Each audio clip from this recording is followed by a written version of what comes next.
If you've ever felt like you're not enough, like you're constantly chasing approval, or like you keep putting yourself last, this video is for you. Because today, we're talking about something real, something powerful. The one thing that changes everything when you finally commit to it, self-love. Not the kind that just sounds good. Not the feel-good quotes you scroll past on your phone. I mean the kind of self-love that shows up in your daily choices. The kind that demands effort. The kind that doesn't depend on how you feel today, but on how committed you are to becoming the person you know you're meant to be. If you've been struggling to stay consistent, to trust yourself, or to rebuild your confidence after failure, this is the moment that can shift everything for you.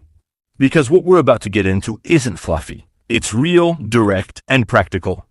You're going to learn how to prove your love to yourself through action. You're going to hear what it takes to stay focused when no one's clapping for you. You're going to understand how discipline is the highest form of self-respect and why keeping promises to yourself is the most powerful way to change your life. Most people never learn how to be on their own side. They keep giving themselves away, they keep lowering their standards, but not you, not anymore. So stay with me. This message will hit deep. It'll challenge you, but it will also give you the tools to start living stronger, standing taller, and finally leading yourself the way you always should have. Let's talk about the power of self-love and why the life you want begins the moment you start proving you're worth it. Chapter 1. Accept yourself fully without judgment every single day. You will never find peace outside yourself if you keep fighting what's inside. Most people go through life wearing masks, pretending they're okay when they're not, putting up a version of themselves they think others will like, and criticizing every flaw they see in the mirror. They get so good at judging themselves that they forget how to live. And somewhere along the way, they lose their ability to just be, to simply exist without trying to meet a standard or earn their own worth. That's the damage self-judgment causes. It kills your spirit in silence. The first act of self-love is to accept yourself fully, not partially, not when you feel good or when things are going well. Fully, daily, even when you're broken, even when you've made mistakes, even when you've fallen short of who you wanted to be. Because who you are right now is still worthy of love. You don't have to perform for it. You don't have to prove it. You just have to see it and own it. Think about how much time you've spent trying to fix yourself, trying to erase your past, trying to match what others expect from you. All that effort just to feel a little less ashamed. But what if the real solution isn't fixing anything? It's accepting everything. What if the version of you that you keep running from is the one that needs your compassion the most? Most people confuse self-improvement with self-rejection. They think growth means not being okay with where they are, but you can love who you are while working on who you want to be. You can accept your flaws and still strive to become better. Acceptance doesn't mean giving up. It means you stop beating yourself down. It means you work from a place of love, not from fear. It means you recognize that you are already enough, and anything you build from there is a bonus, not a requirement. Self-acceptance starts with awareness. You have to become aware of the voice inside your mind, the one that criticizes you, the one that tells you you're not good enough. That voice was built from years of comparison, rejection, and unhealed pain. Maybe it came from your parents. Maybe it came from being bullied. Maybe it came from years of pressure to be perfect. But here's the truth. It's not your voice. It's a recording. It's a pattern. And it only controls you if you believe it. So today, notice it. Don't fight it. Don't argue with it. Just observe. When that voice says you're not doing enough, ask yourself, who told me that was true? When it says you should be farther by now, ask according to whose timeline? When it says you're not worthy, remind yourself that your worth is not negotiable. You were born with it. No achievement, no mistake, no opinion can change that. Accepting yourself daily is an active choice. It's not something that just happens. You have to choose it especially when it's hard, especially when you've messed up, especially when you feel unlovable. That's when it matters most. It's easy to love yourself when everything's going well, but your true power is shown in how you treat yourself on the hard days. When you can look at yourself with soft eyes and say, I'm still worthy, that's real growth. That's resilience. That's power. Take a moment and ask yourself, what parts of me have I been rejecting? Is it your body, your past, your emotions, your failures? Make a list. Write it down. Be honest. Then ask yourself, why have I been rejecting these parts?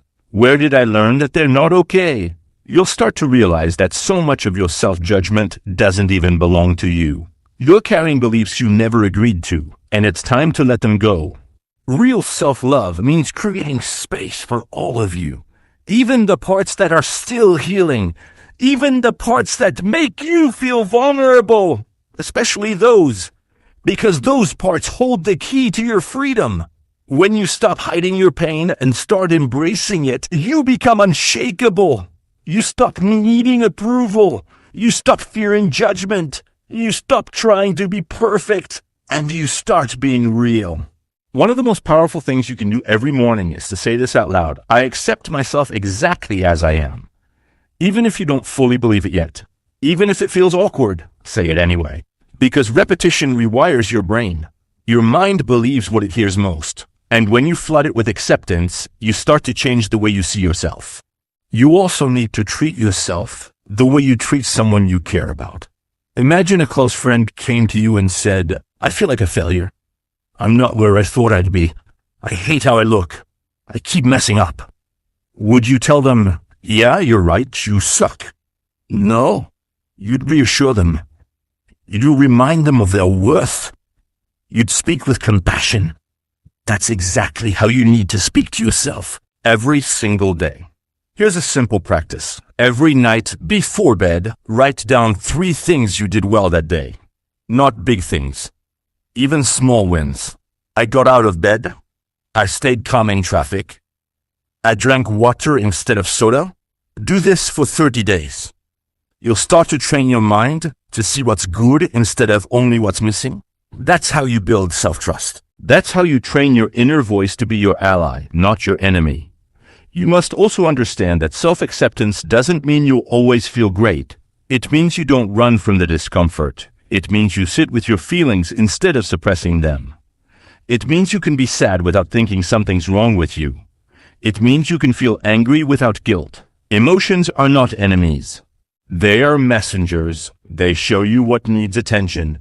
And accepting yourself means welcoming all of them without judgment. It also means you stop measuring your worth based on others. Stop chasing likes. Stop comparing your path to someone else's highlight reel. The world will always try to sell you a version of yourself that looks better on paper. But real self-love is internal. No amount of praise can replace the peace that comes from being okay with yourself when nobody's watching. That peace can only be built through discipline. The discipline of accepting yourself even when it's hard. There will be days when your mind brings up every insecurity. Days when you don't feel good enough. Days when you slip back into old patterns. That's okay. What matters is how you respond. Will you attack yourself again? Or will you pause, breathe, and remind yourself that you're still growing? Will you judge yourself for falling? Or will you stand back up with love and keep going? The answer to those questions defines your relationship with yourself. Acceptance is not a finish line. It's a daily decision. It's waking up each morning and choosing to show up as you are. It's saying, even if I have work to do, I'm still worthy now. It's realizing that nothing about you needs to be perfect for you to be lovable. It's a mindset. And the more you practice it, the more natural it becomes. You are not your past. You are not your failures. You are not the voice in your head. You are the one who chooses what to believe. You are the one who decides what story to tell about yourself. So tell a story that empowers you. Tell a story that reflects your truth, not your fear. Tell a story that honors your struggle and celebrates your resilience. Start today. Choose one area of your life where you've been the hardest on yourself. Maybe it's your body. Maybe it's your career. Maybe it's how you feel emotionally. Pick that one area and write a new narrative. Instead of, I hate this, try, this is where I'm learning. Instead of, I'm a failure, try, I'm in progress. Instead of, I'm not enough, try, I'm still worthy. Say it. Write it. Repeat it. Live it.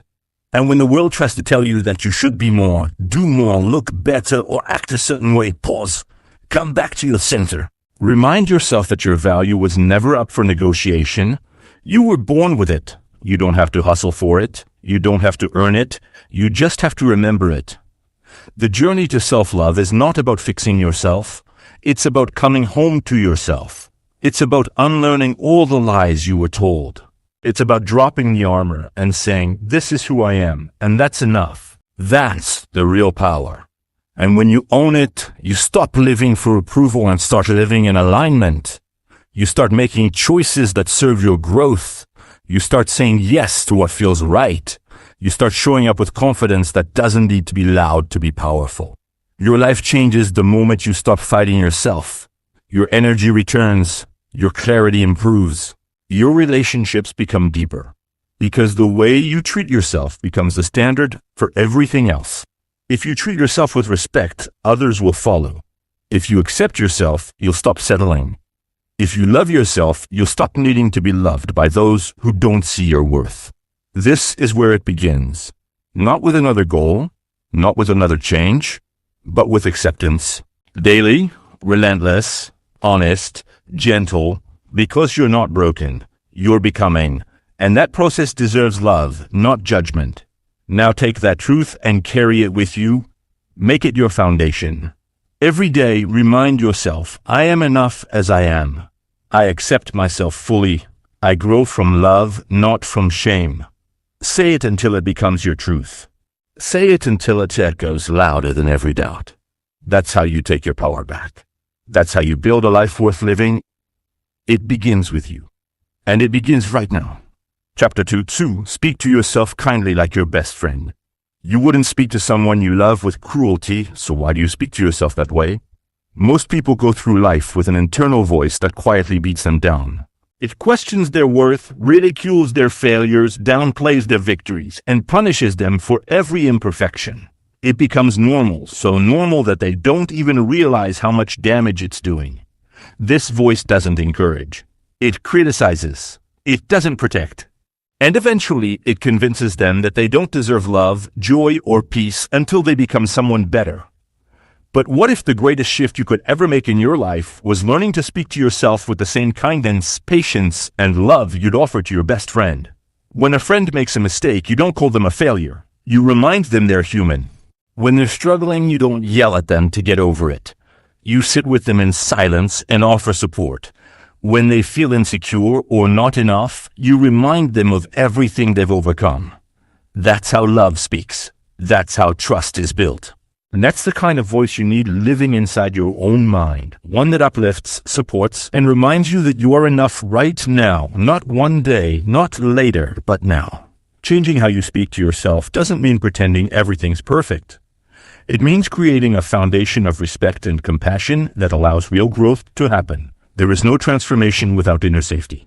You cannot grow in an environment of fear, shame, or self-hatred. Self-kindness is not weakness. It's not indulgence. It's the soil from which real strength grows. Because only when you believe in yourself enough to fail, learn, forgive, and try again, do you build the life you were meant for.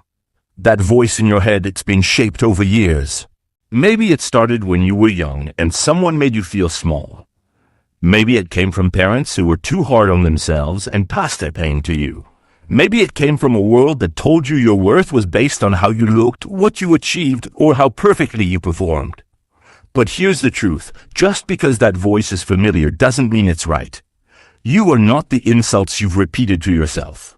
You are not the negative tape that plays when things go wrong. And you do not have to keep carrying someone else's pain in the form of self-talk. You have the power to rewrite the narrative.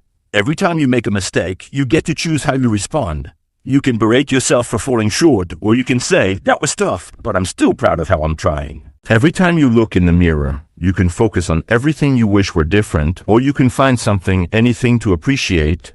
Every time you feel overwhelmed, instead of telling yourself to toughen up or get it together, you can simply say, it's okay. You're doing the best you can. Breathe. Keep going. That inner kindness becomes your anchor. People will misunderstand you. Challenges will shake your confidence. But if you have your own back, if your inner voice becomes your ally instead of your enemy, you stop crumbling. You start rebuilding. You stand taller not because life is easier, but because your foundation is solid. You don't fall apart every time something goes wrong because you know you can trust yourself to respond with love, not judgment. This is what it means to become mentally strong, to speak to yourself in a way that builds resilience instead of shame. Not with fake positivity. Not with fluffy affirmations that feel disconnected, but with real, grounded, honest self-talk that respects your journey. Yes, I messed up, but I'm learning. Yes, today was hard, but I'm proud I showed up. Yes, I'm scared, but I won't abandon myself. When you talk to yourself like your best friend, you change what you tolerate, not just from others, but from yourself. You stop letting that inner critic run wild. You start noticing the stories you tell yourself. You challenge them. You replace them with truth. And the truth is, you are not behind. You are not broken. You are not unworthy. You are becoming. You are healing. You are trying, and that is always enough. The shift starts with awareness. Listen to how you speak to yourself when you're struggling. Would you say those words to someone you're struggling? Would you say those words to someone you love? If not, why do you say them to yourself?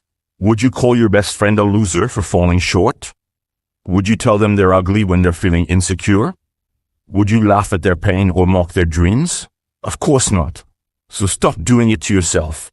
And then take it one step further. Speak love out loud. Literally. Start your day with words that build you up. I am allowed to be a work in progress and still be proud. I am choosing progress over perfection. I may not have all the answers, but I trust myself to figure it out. Speak to yourself with gentleness when you're tired, patience when you're frustrated, and encouragement when you're afraid. Watch how your energy changes. Watch how your decisions become wiser.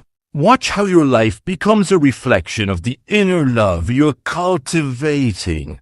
This kind of self-talk creates momentum. You don't just feel better emotionally, you function better physically. You sleep better. You move with purpose. You carry yourself with quiet confidence. And when others see that, they feel it too. People respond to the energy you give yourself. If you treat yourself like someone who matters, others will too. If you respect your own boundaries, others will learn to respect them. If you love yourself enough to be kind, honest, and disciplined, you will attract people who live the same way. It's not about perfection. It's about consistency. You're not always going to feel confident. You're not always going to get it right. But the goal is never to be flawless. It's to never abandon yourself, no matter how flawed you feel. Kindness doesn't mean lowering your standards. It means honoring your humanity. You can hold yourself accountable and still be gentle. You can push yourself to grow without tearing yourself apart. In fact, the most powerful growth comes from compassion, not cruelty. And when things get really hard, when you feel lost, ashamed, or completely broken, that's when your inner voice matters most. In those moments, self-kindness is not a luxury. It's a necessity. It's what keeps you moving when nothing else will. It's what reminds you, even if everything is falling apart, I am still worthy. I am still trying. I am still here. This world will test you. Life won't always be fair. People won't always be kind. But you get to choose how you respond. You get to decide what kind of voice lives inside your head. You can either be your own worst enemy or your greatest source of strength. And that choice, made day after day, is what will shape the course of your life. So speak to yourself like someone worth loving. Not just when everything's going well, but especially when it's not. When you fail, speak gently. When you succeed, celebrate fully. When you feel overwhelmed, speak calmly. When you feel unsure, speak courage into your heart. Build a relationship with yourself that's rooted in truth, love, and unwavering support. Because no one else can do this work for you. No amount of external praise can replace the power of self-respect. No partner, no job, no validation from the world can substitute for the inner voice that says, I am enough and I will keep showing up for myself. That's what freedom feels like. That's what peace feels like. That's what real self-love is built on. This is not about ego. It's about survival. You live with your mind every day. You hear your own voice more than anyone else's. That voice can either make your life a place of torment or a sanctuary of growth. And the best part is, you get to choose. Not all at once, not perfectly, but intentionally, daily, with every word, every thought, every quiet moment. Talk to yourself like your best friend, because that's who you need most. Someone in your corner, someone who won't give up on you, someone who believes in you through it all. Be that person and watch your entire life transform. Chapter 3, set clear personal boundaries to protect your peace. If you don't protect your peace, the world will take it from you piece by piece until you forget what calm even feels like. There comes a point in your life when you must choose between being liked by everyone and being honest with yourself. That choice isn't easy, but it becomes unavoidable the moment you realize your energy is not infinite. Your time is not limitless. Your mental clarity, your emotional well-being, your spiritual health, they're not things you can afford to hand out freely to people who don't value them. Boundaries are not walls to keep people out. They are doors that determine who gets access and under what conditions. And if you don't define those conditions clearly, people will walk in, rearrange your peace, and leave you to clean up the mess. Setting personal boundaries is not about becoming distant. It's about becoming intentional. You're not pushing people away. You're drawing a line that says, this is where I begin and this is where I end. Without that line, everything bleeds into everything else. Your work life spills into your personal time. Your phone becomes a leash. Your relationships turn into emotional battlegrounds. You start to say yes when you mean no. You make room for people who drain you, and you silence your needs so you don't rock the boat. But here's the truth. Protecting your peace is not selfish. It's necessary. And anyone who respects you will respect your boundaries too. Too many people live in quiet frustration because they're afraid to speak up. They tolerate things that exhaust them. They stretch themselves thin, trying to be everything for everyone. They over-explain, over-apologize, and overcompensate for simply having needs. But needs are not weaknesses, they are signals. They tell you when something is off, when your energy is leaking, when you're giving more than you're getting. Ignoring those signals doesn't make you stronger, it makes you resentful, bitter, and burnt out. If you find yourself constantly drained, it's time to ask why. Who's taking more than they give? What situations leave you feeling smaller, not stronger? Which conversations linger in your mind long after they're over because something about them didn't sit right? Those feelings are not inconveniences. They are your intuition telling you something needs to change. And change doesn't require confrontation, it requires clarity. That might mean limiting your availability. That might mean saying no without guilt. That might mean walking away from people who only come around when they need something. You're not responsible for managing everyone else's emotions. You're responsible for managing your own. And every time you abandon your peace to make someone else more comfortable, you teach yourself that your comfort doesn't matter. That is not love. That is self-betrayal. The strongest people are not the ones who never bend. They're the ones who know when to stop bending. They're the ones who refuse to keep compromising their sanity for the sake of false harmony. Because not every relationship is worth maintaining. Not every opportunity is worth pursuing. Not every conversation needs a response. Maturity is knowing where your energy is best invested and having the courage to act accordingly. It starts with small steps. You don't need to overhaul your life in one day. Start by noticing when you feel overwhelmed, agitated, or depleted. Pause. Ask yourself, what did I allow today that crossed the line? Then get specific. Was it a phone call you didn't want to take? A task you didn't have time for? A conversation that left you feeling misunderstood or manipulated? Identify it. Own it. Then take responsibility for changing it next time. You don't need permission to say no. You don't owe anyone an explanation for protecting your peace.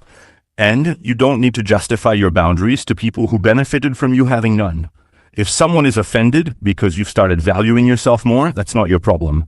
That's their discomfort with losing access to a version of you that didn't honor their own needs. The people meant for your life won't be pushed away by your growth. They'll rise with it. They'll respect your limits. They'll support your decisions even when it's inconvenient for them. Because real love, real friendship, real connection, it doesn't ask you to shrink. It encourages you to expand. Protecting your peace may look like spending time alone without feeling guilty. It may mean turning off your phone without explaining why. It may involve declining invitations, even from people you care about, because your soul needs rest. It may involve ending conversations when they become toxic, walking away from arguments that go nowhere, and choosing silence over chaos.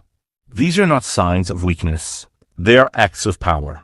You are not available for anything that costs you your clarity, your joy, or your mental health. People will test your boundaries. That's inevitable. Some will try to guilt you. Others will act confused. But remember this, the only people who get upset when you enforce healthy limits are the ones who benefited from you having none. Hold the line anyway. You're not responsible for their reactions. You're only responsible for staying true to yourself. Over time, your boundaries will become second nature.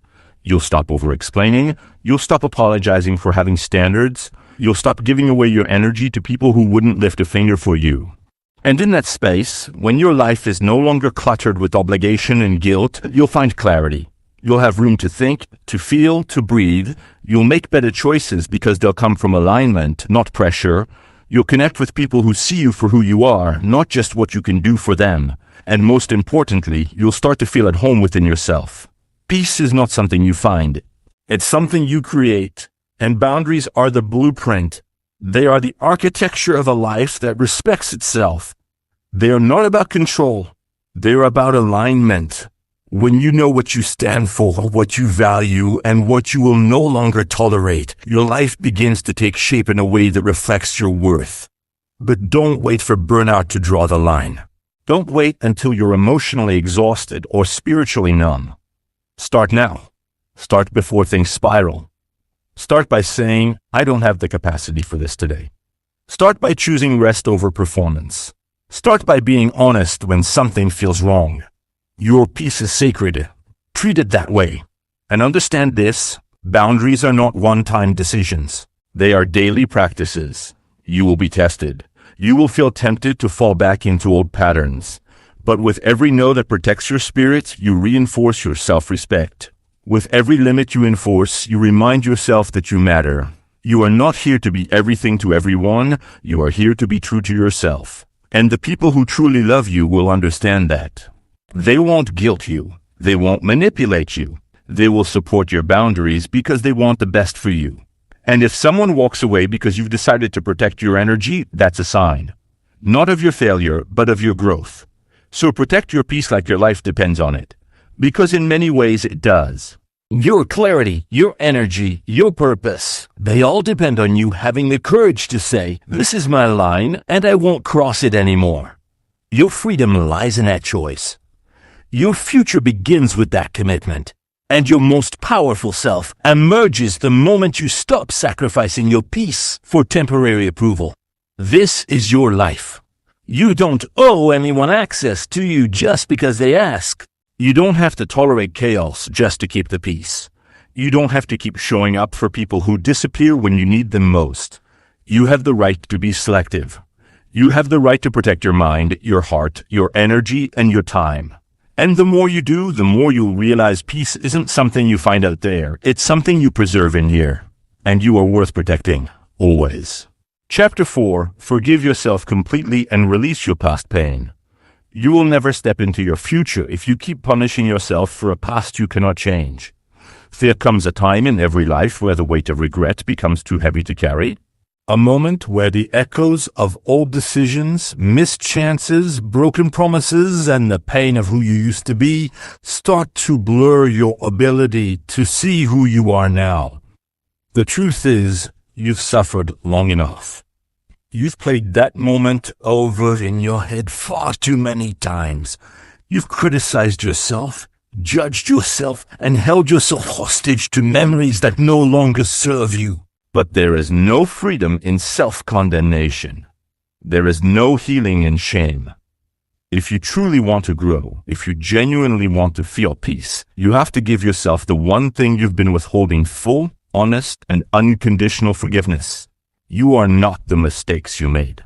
You are not the version of yourself that didn't know better. You are not defined by a single season, a bad choice, or a painful experience. You are the one who lived through it. You are the one who kept going. You are the one who stayed when it would have been easier to run. The fact that you're still here, still trying, still seeking, still improving, that says everything about your strength. But you can't keep punishing yourself for not knowing what you didn't know back then. The past is over. It's not meant to be relived. It's meant to be learned from, honored, and released. Holding on to guilt doesn't make you more responsible. It makes you more stuck. It doesn't fix anything. It doesn't correct anything. It just quietly erodes your confidence and robs you of your joy. It convinces you that because you failed once, you'll always fail. That because you were broken before, you're not worthy of being whole. But that voice in your head isn't truth. It's a wound. And wounds don't heal by being ignored or replayed. They heal when they're acknowledged and treated with compassion. You can't move forward while gripping pain like it's your identity. You have to let it go piece by piece, moment by moment. Forgiving yourself doesn't mean you approve of what happened. It doesn't mean you deny it or excuse it. It simply means you no longer want to be held back by it. It means you've decided that your growth matters more than your guilt, that your future is more valuable than your punishment, that you will no longer let yesterday control who you can be today. That decision is powerful. That decision is how transformation begins. Think of all the energy you've spent dwelling, replaying, wishing things had gone differently. What could you do with that energy if you chose to redirect it? What if instead of asking, why did I do that, you asked, what can I learn from it? What if, instead of telling yourself you should have been stronger, smarter, better, you said I was doing the best I could with what I had? Because the truth is, you were. And now you have more wisdom, more perspective, more awareness. That's not something to be ashamed of. That's something to be proud of. You are evolving. But evolution requires grace. Growth requires gentleness. You can't expect yourself to change while constantly beating yourself up for who you used to be. It's like trying to climb a mountain while dragging a boulder of shame behind you. Eventually, you'll be too exhausted to keep going. Let it go. Let the heaviness fall away. You've carried it far enough. And don't wait for someone else to give you permission to forgive yourself. That's your job. Not everyone will understand your journey. Not everyone will know what it took for you to get here. But you do. You remember the nights you couldn't sleep, the days you felt lost, the moments you nearly gave up. That's your proof that you've changed. You're not in the same place anymore. So stop revisiting it like you still belong there. Speak to yourself like you would someone you love. Would you keep reminding your friend of their worst moment? Would you keep dragging them back into their mistakes every time they tried to move forward?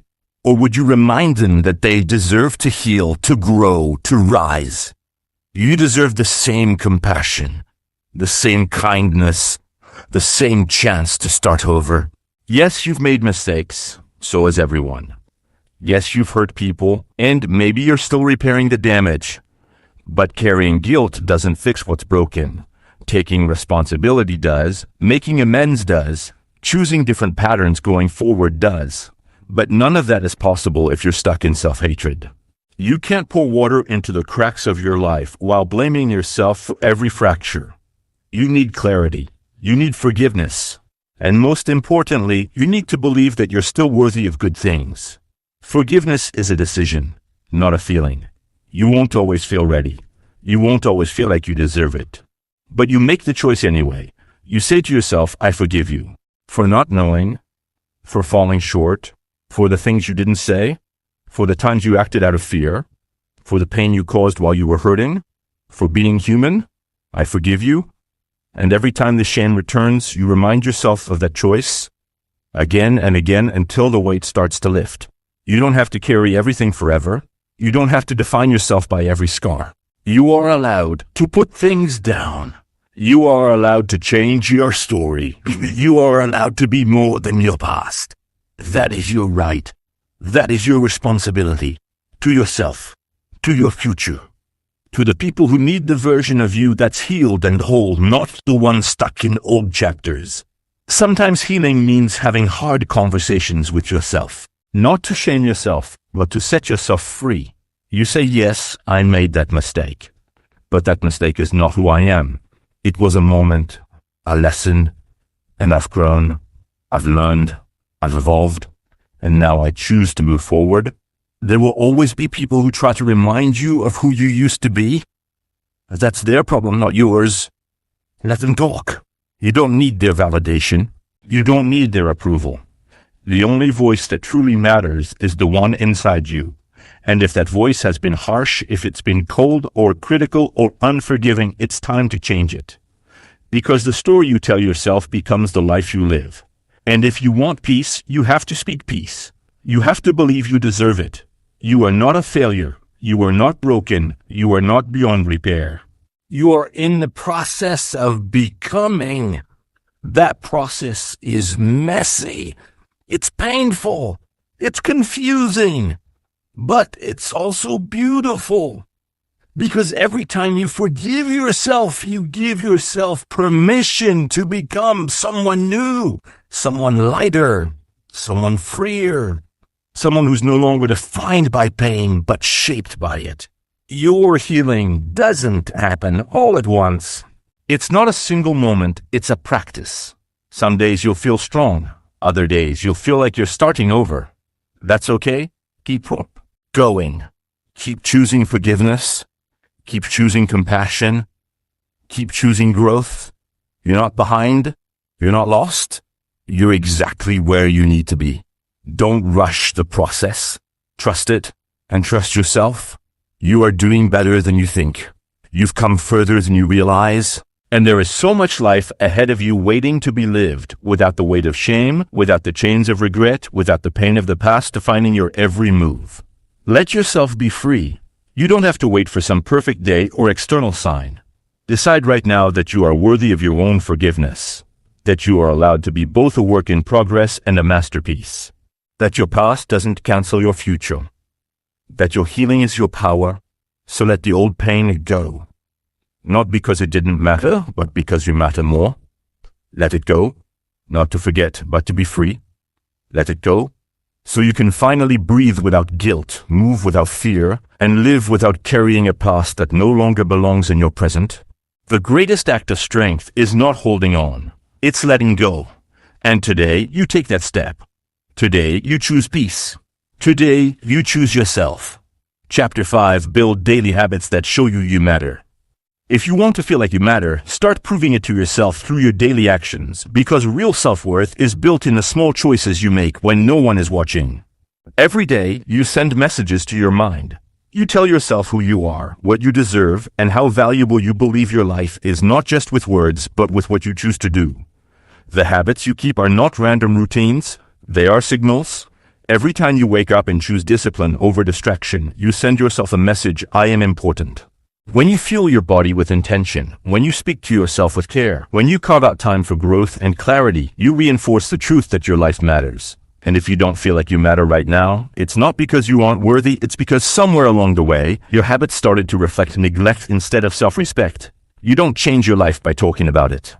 You change your life by behaving like someone who knows they're worthy of a better one. If you want to feel more confident, stop waiting for confidence to show up. Start showing up for yourself. Start by keeping the promises you make to yourself. When you say you're going to get up early, follow through. When you say you're going to move your body, keep that commitment. When you say you're going to stay focused, stop making excuses and just do it. Every time you keep a promise to yourself, no matter how small, you build trust. And when you trust yourself, you walk differently. You speak with more certainty. You stop begging the world to validate you because you've already validated yourself through your own consistency. The real work is never glamorous. It's waking up and doing what's necessary even when it's inconvenient. It's choosing structure over chaos, intention over impulse.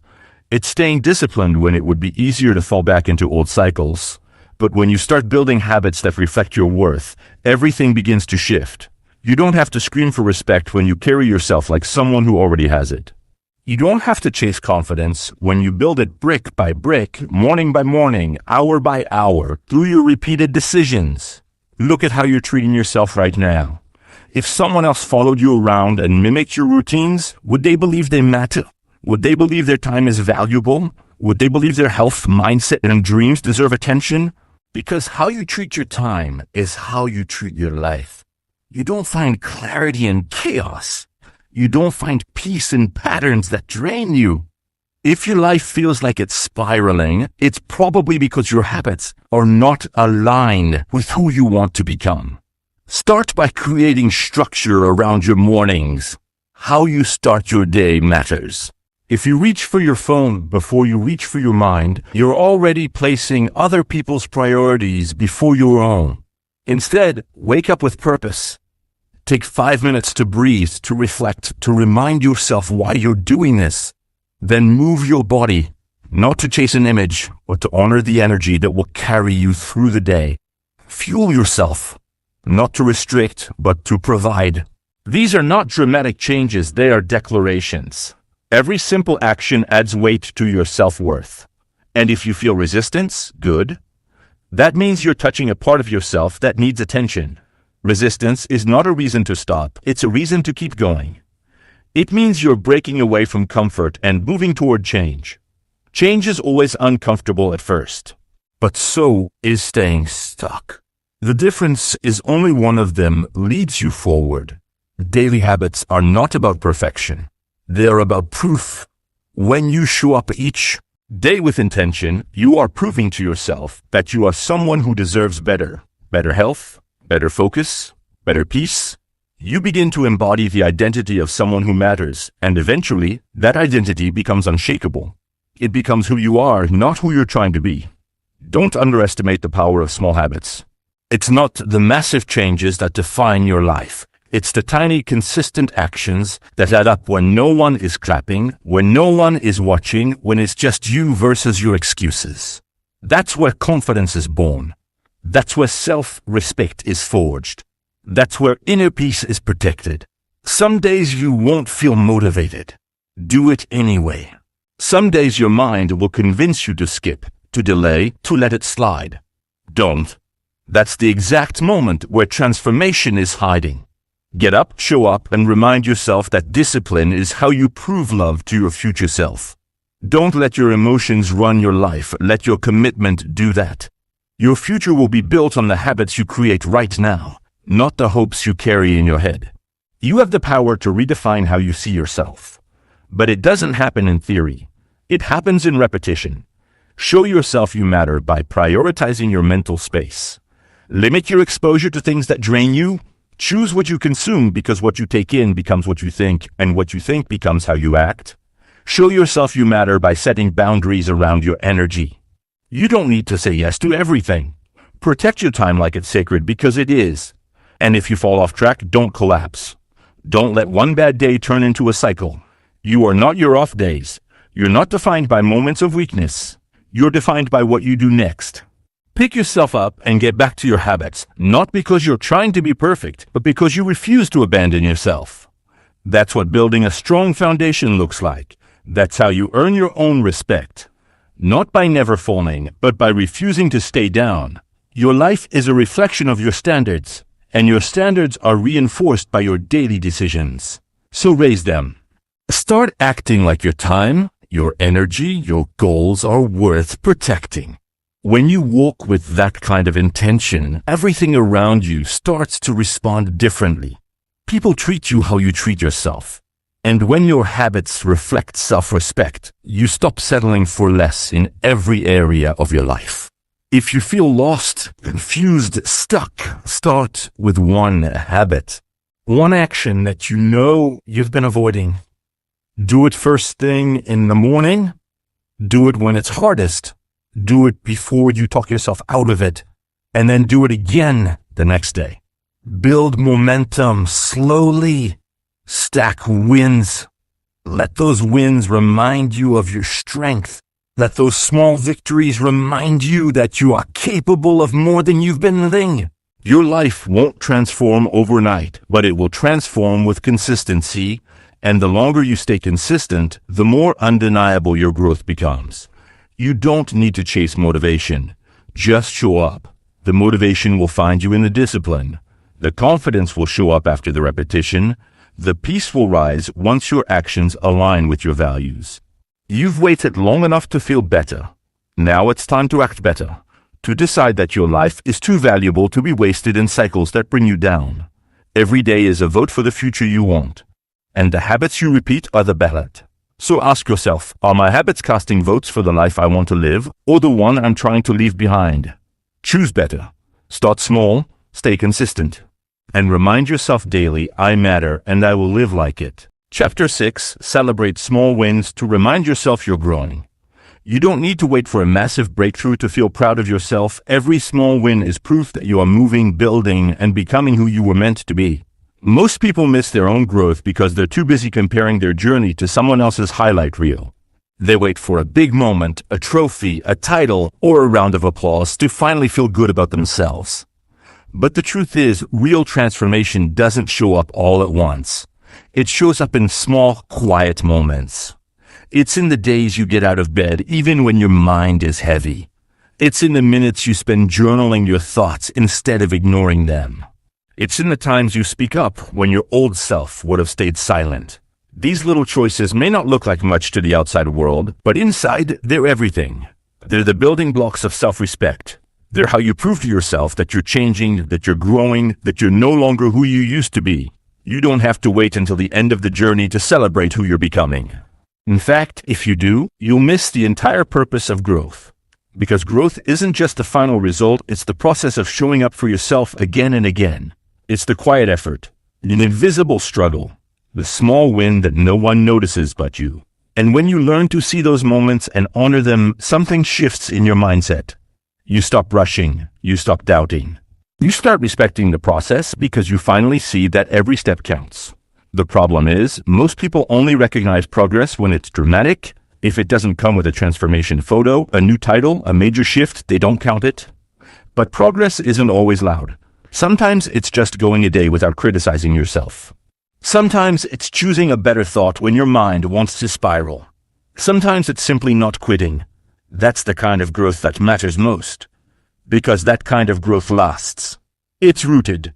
It's not driven by attention. It's driven by self-awareness. And when you build from that place, you don't need constant validation. You become your own source of motivation. Celebrating small wins isn't about ego. It's about acknowledgement. It's about being present enough to notice the progress you used to pray for. Think about it. There was a time when you would have been overwhelmed by the exact situation you handled with calm today. There was a time when your inner critic would have crushed you, but now you pause, breathe, and respond with kindness. There was a time when your whole world felt like chaos, but now you've built routines, tools, and habits that help you hold steady. That's growth. That's not luck. That's earned.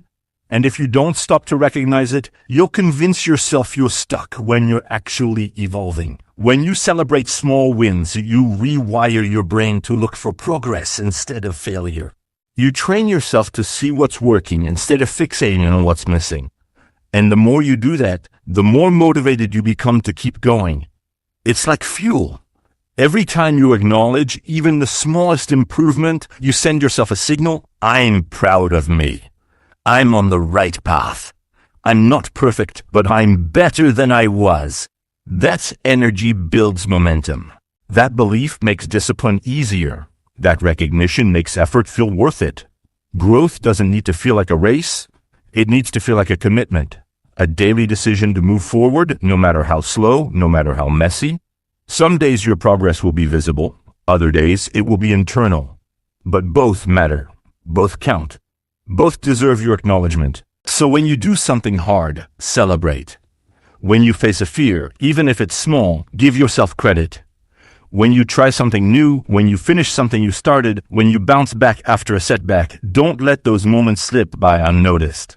Not when everything is perfect, but while everything is still messy and uncertain. Because your growth isn't defined by how smooth the path is. It's defined by your decision to keep walking it. If you're showing up, you're winning. If you're trying, you're succeeding. If you're learning, you're growing. That's worth celebrating. That's worth recognizing. That's how you stay in the game. Some people will never see your progress, and that's okay. This journey isn't for their approval. It's for your transformation. You don't need their validation when you're giving it to yourself daily. You don't need to prove anything when you're already proving everything through your actions. Keep your focus inward. Keep your rewards internal. When you master the habit of acknowledging your own growth, you become unstoppable because nothing and no one can take that away from you. You have to stop downplaying your effort. Stop brushing off your progress like it's not enough. Every time you push yourself when it's easier to stay the same, you've already won. Every time you shift your mindset from fear to courage, from doubt to belief, you're already rewriting your future. You can't control how fast everything changes, but you can control how you respond to the little shifts. Start treating them like victories, because they are. You don't climb a mountain in one step. You take thousands of small ones. And each one matters. Each one gets you closer. Each one changes you. The mistake people make is waiting until they reach the top to feel proud. But the power isn't just in reaching the summit. It's in realizing how far you've come from where you started. It's in noticing that you no longer give up when things get hard. That you no longer let fear control your actions. That you no longer believe the lies you used to tell yourself. That's the real win. That's the kind of growth that stays with you. When you track your small wins, you give yourself perspective. You see that you're not stuck, you're slowly rising. You see that even on your worst days, you've still made progress. You see that your old patterns are no longer controlling you. That awareness creates power. It builds resilience. It makes you less likely to quit when things feel slow because you know it's all adding up. No step forward is ever wasted. Even the smallest one carries weight. Even the quietest win deserves recognition. You don't need a standing ovation to know you're improving. You just need to be honest with yourself. Ask yourself, what did I do today that I would have avoided a month ago? What did I handle better this week than I did last week? What thought did I challenge? What emotion did I regulate? What boundary did I hold? These are the signs of growth. These are the wins worth celebrating. So stop waiting. Stop thinking you need to earn celebration. Start giving yourself credit right now. Not because you're done growing, but because you're finally aware of how much you've already grown. You're not who you used to be. You've survived storms that once terrified you. You've done things you thought were impossible. You've become more self-aware, more intentional, more in control. And if you keep acknowledging those shifts, more will follow. You'll start to believe in your ability to keep going even when it's hard. You'll start to feel proud, not just of what you've achieved, but of who you've become through the process. This is how you build confidence that lasts. Not by reaching a goal, but by honoring the journey that gets you there. One step, one choice, one small win at a time. Don't rush it. Don't resent it. Just recognize it. And remind yourself every single day, I'm growing, I'm moving, I'm becoming, and that alone is worth celebrating. Chapter 7. Focus only on your progress, not others' paths. Your life will never move forward if your eyes are always looking sideways. Every time you compare your journey to someone else's, you weaken your own power. You begin to question your pace, your worth, and your path, not because it's wrong, but because you've allowed outside noise to distort your inner truth. You lose your focus. You lose your momentum. You trade your clarity for confusion, all because you think their progress means you're falling behind. But that's a lie. You're not falling behind, you're just looking in the wrong direction. Their story has nothing to do with your purpose. Their timeline is not your deadline. Their success does not invalidate your growth. It's time to bring your attention back home, to your own progress, to your own wins, to your own path. No one else is living your life. No one else has your past, your pain, your dreams, your battles. So why would you expect your path to look like anyone else's? You have different lessons, different timing, different callings. The only race you're in is with the person you used to be. That's it. That's the only comparison that matters. Are you more focused than you were yesterday? Are you thinking better thoughts? Are you making stronger decisions? That's progress. And that's all that deserves your energy. When you're focused on someone else's path, you rob yourself of the power to grow in your own. You spend hours scrolling through their highlights, feeding your mind with doubts and distractions. You start chasing goals that were never meant for you. You adopt habits that don't match your values. You lose connection with your own instincts, your own clarity. That's not ambition, it's misalignment. And it's why so many people feel stuck.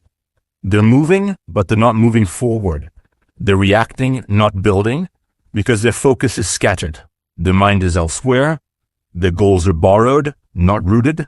Progress requires presence. You can't improve a life you're not deeply connected to. You can't grow something you keep comparing to someone else's garden. You've got to shut the noise off.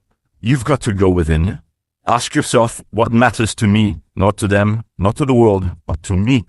What's one area of my life I want to strengthen? What's one decision I can make that honors my growth?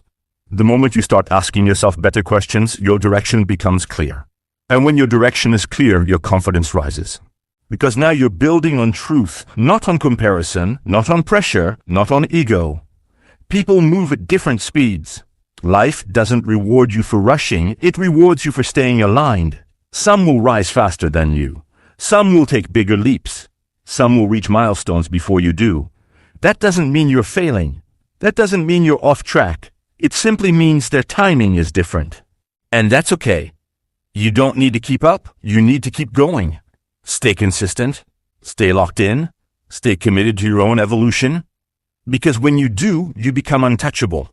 You become the kind of person who isn't shaken by what others are doing. You stay grounded. You stay sharp. You move with purpose. You don't need to prove anything to anyone. Not on social media. Not in conversation. Not through status. Your growth is not a performance, it's a personal promise.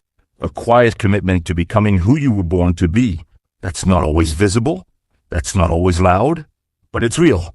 And it matters more than anything else. You don't need external applause when you're building internal strength. You don't need their validation when you have your own. Keep your eyes on your steps. Keep your mind on your mission. Let everyone else chase trends. You chase transformation. There is no peace in comparison.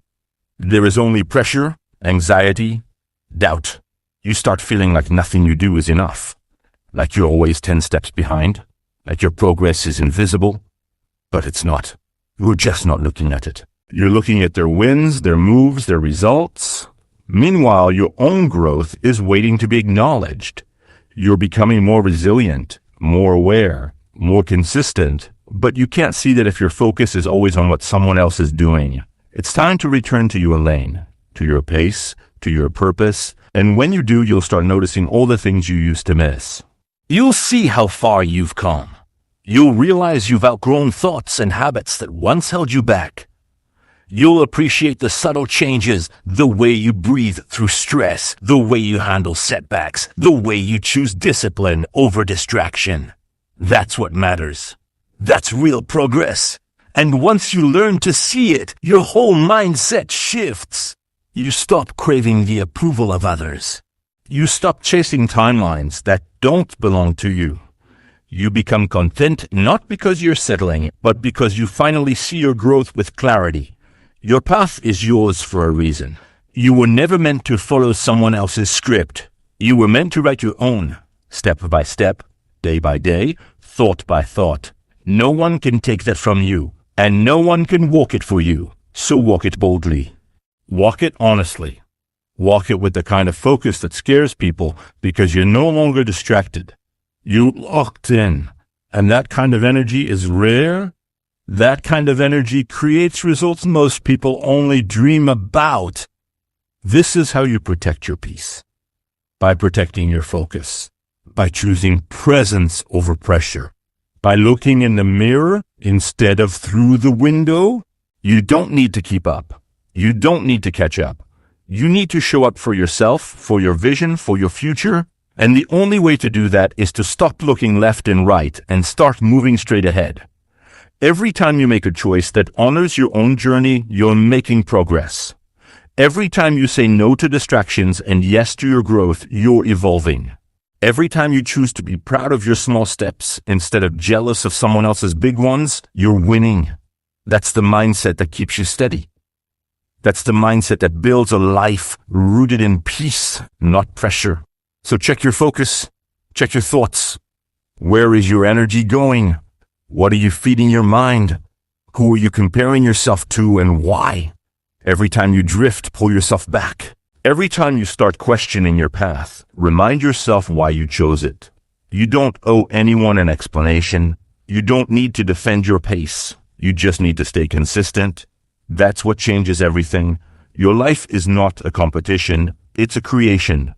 And you are the only one responsible for building it. Start building what matters to you. Your peace depends on it. Your progress depends on it. Your future depends on it. You're not behind. You're just becoming. You're not stuck. You're just learning. You're not slow.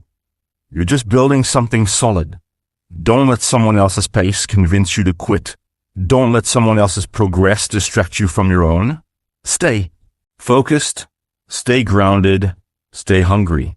You've come too far to lose sight of yourself now. Keep growing. Keep evolving.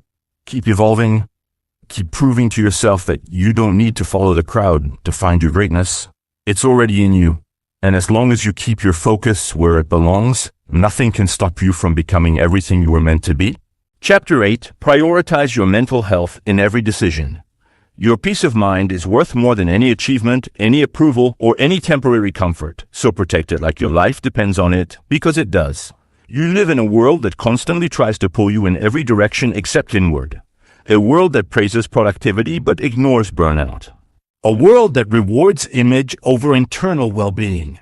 A world that pressures you to say yes even when your soul is screaming no. And if you're not careful, you trade your mental health for things that leave you empty. That's why you need to start choosing differently. You need to start choosing yourself every day, in every decision, with no guilt and no apology. Your mental health is not just a side issue. It's the core. If your mind is unstable, nothing in your life will feel right. You'll second-guess your choices. You'll sabotage your momentum. You'll attract the wrong situations because you're operating from a place of chaos instead of clarity. That's why every decision you make, every habit you build, every relationship you maintain, every commitment you take on must be filtered through one question. Does this protect my mental peace or does it destroy it? So many people are silently struggling because they keep betraying themselves in the name of being liked. They overextend. They suppress their truth to keep things peaceful, when deep down they're drowning. They keep giving to people who don't give back. They stay in environments that drain their spirit. They keep saying I'm fine when they're breaking inside. That's not strength, that's neglect. And the more you abandon your own needs, the more your mental health suffers. Slowly, quietly, until one day you feel like a stranger in your own life. You can't wait until you're falling apart to start caring for your mind. You need to build protection now. You need boundaries. You need rest. You need to say no without guilt. You need to listen to your inner signals instead of dismissing them. Your anxiety is trying to tell you something. Your exhaustion is a warning, not a weakness. Your irritation is a red flag, not a flaw. But you have to listen. You have to stop numbing and start noticing. Because every time you ignore your mental well-being, you're teaching yourself that your peace doesn't matter, and it does. Make decisions that feel right deep in your body, not just decisions that make sense on paper. Listen when something feels off. Don't silence your inner voice just because it makes others uncomfortable. If a situation triggers your anxiety every time, pay attention. If a person drains your energy every time you interact with them, take note. You don't need to justify your discomfort. You just need to honor it. Your nervous system doesn't lie. Your body knows before your mind does. And your job is to protect it, not push through it. Start building a life that nourishes your mental clarity. Create a space that feels safe and calming. Fill your environment with reminders of what grounds you. Stop giving your time to people who create mental noise. Stop chasing validation from people who don't see you. Your life is not a stage, it's a sanctuary. It's where you heal, where you grow, where you come home yourself. Don't let the world make it a battlefield. You weren't born to be at war with your own mind. Choosing your mental health doesn't mean you're weak. It means you're wise. It means you understand that your mind is the control center of your entire life. If it breaks down, nothing else can function. You can't love fully. You can't focus clearly. You can't make strong decisions. You can't show up with strength. That's why protecting your mental state isn't selfish, it's strategic. When you're mentally clear, you make better moves. You set better goals. You walk away from what's not right. You become powerful because you're no longer reactive, you're intentional. Pay attention to the small decisions. What you eat, how you speak to yourself, what you consume online, who you spend your mornings with, what you tolerate in conversation. These aren't minor things. They're daily choices that either preserve your peace or destroy it. Every decision either builds your mental strength or breaks it down. Choose wisely.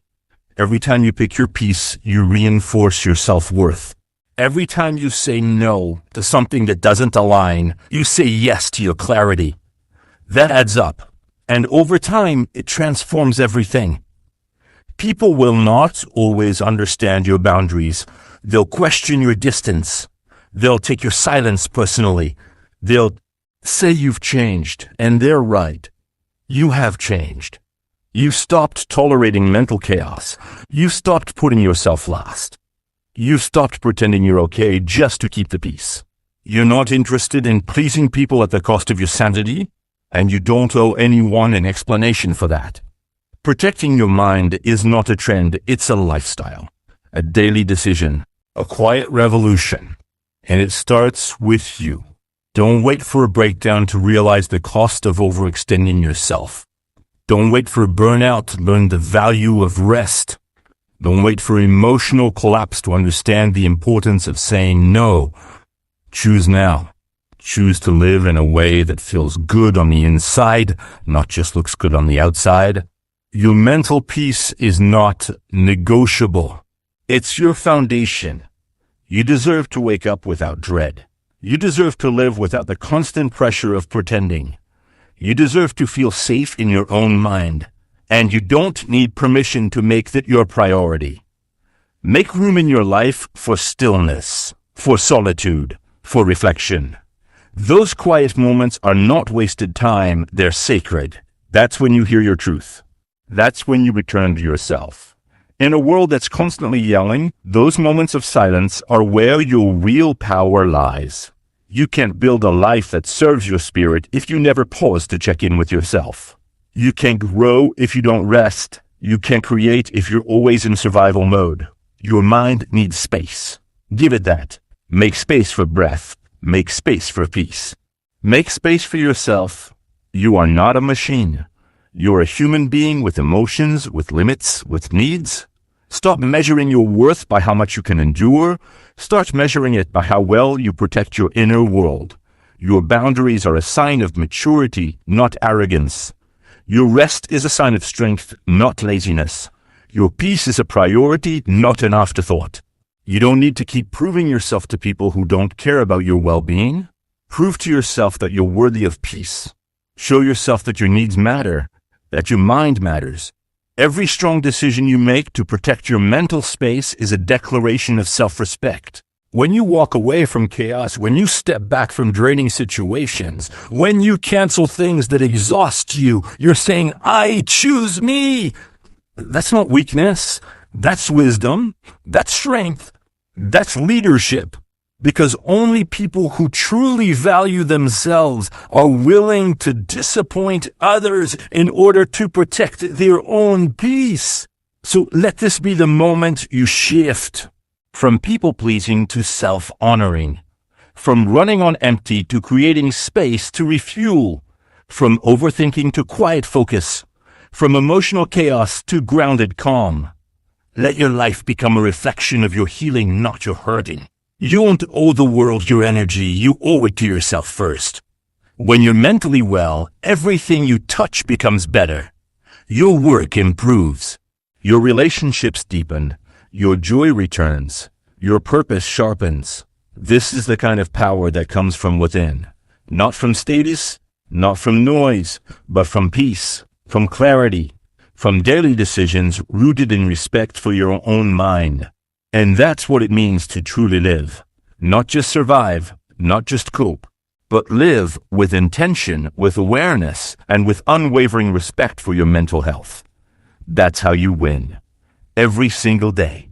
By choosing peace, by choosing clarity, by choosing you.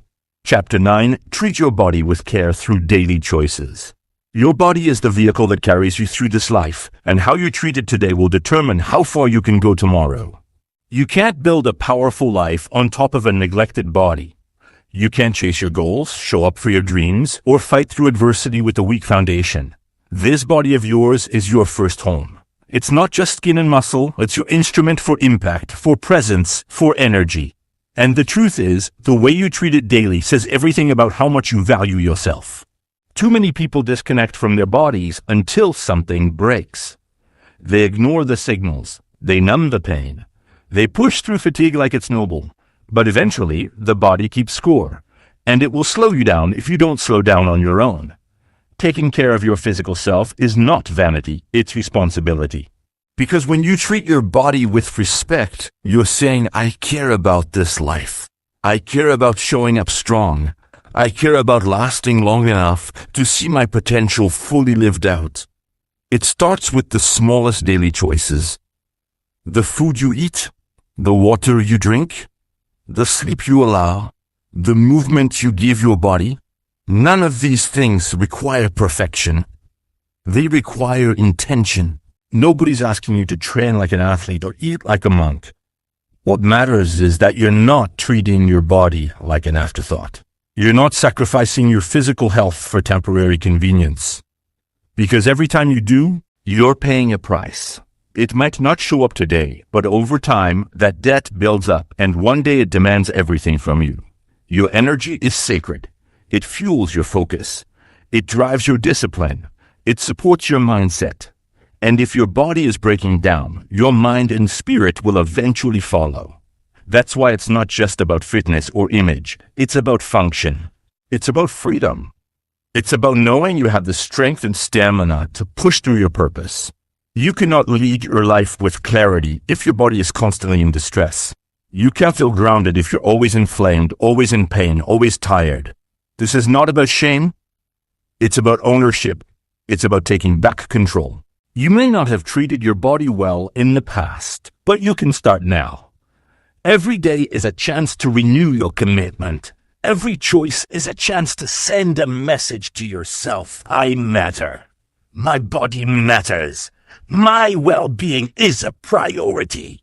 You don't need to overhaul your life overnight. You just need to decide that your health is non-negotiable moving forward. Because without it, nothing else can last. You don't need more motivation. You need a standard. A personal baseline of care that you refuse to drop below. You brush your teeth every day because it's a habit. That's what treating your body right should become, a habit. Something that's just part of who you are now. You hydrate because you respect your organs. You sleep because you respect your brain. You move because you respect your muscles. You eat whole foods because you respect your digestion. These are not burdens. These are acts of self-loyalty. Your body is always communicating. That ache, it's telling you to move. That fatigue, it's asking for rest. That tension, it's screaming for release. But are you listening? Or are you too distracted to even notice? Your body doesn't need punishment. It needs partnership. It doesn't need perfection. It needs patience. You don't need to crush it in the gym every day, but you do need to move. You don't need to follow a strict diet, but you do need to stop abusing food to numb your emotions. Treat your body like it's your teammate, not your enemy. Discipline is love. And when you make healthy choices consistently, you are showing deep love for yourself. You are saying, I deserve to feel good. Because when your body feels good, everything feels better. Your mind sharpens, your emotions stabilize, your confidence rises. That glow people see, it's not just skin, It's vitality. It's the result of self-respect in motion, and it becomes unshakable over time. When you treat your body well, you walk through life differently. You walk in your power. You walk with presence. Stop waiting for a wake-up call to make a change. Don't let a doctor's warning be the moment you finally prioritize your health. Don't let exhaustion force you into rest. Don't wait until you've hit the wall. Start now. Start with the next meal, the next breath, the next choice. Build a body that supports the life you want. Build a level of health that becomes a force behind your goals, not a barrier. Respect your limits, but also push your potential. You're capable of far more than you think. Your body can adapt. It can grow. It can become a source of pride. But you must give it what it needs. Not just occasionally, daily. Because consistency compounds. A walk every morning. A home-cooked meal every night. A few stretches before bed. It adds up. It tells your nervous system, I'm safe. I'm cared for. That internal message rewires your entire state. You stop surviving and you start thriving. You won't always feel like it. That's normal, but you do it anyway because you've made a vow to yourself. I won't neglect my body for anyone, not for pressure, not for distractions, not for anyone else's comfort. That's self-respect. That's personal power. When you stop outsourcing your well-being to convenience and start taking radical responsibility for your physical health, everything else in your life begins to rise. And this isn't just about you. When you take care of your body, you lead by example. You show your family, your friends, your community what real strength looks like. You model self-respect in action. You become someone others look up to, not just for how you look, but for how you live. For your energy, your presence, your clarity, your commitment.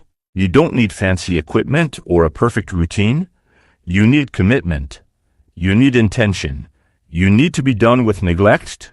You need to be sick of being tired. You need to want more for yourself. Your body is not broken. It's waiting for your leadership.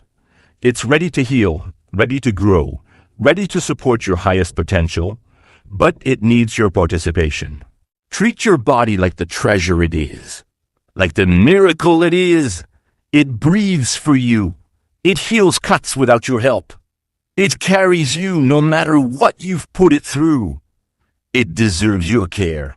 It deserves your gratitude, not when you reach some goal weight, not when you look a certain way, but now, today, as it is, with the bruises, with the fatigue, with the extra weight, with the tension.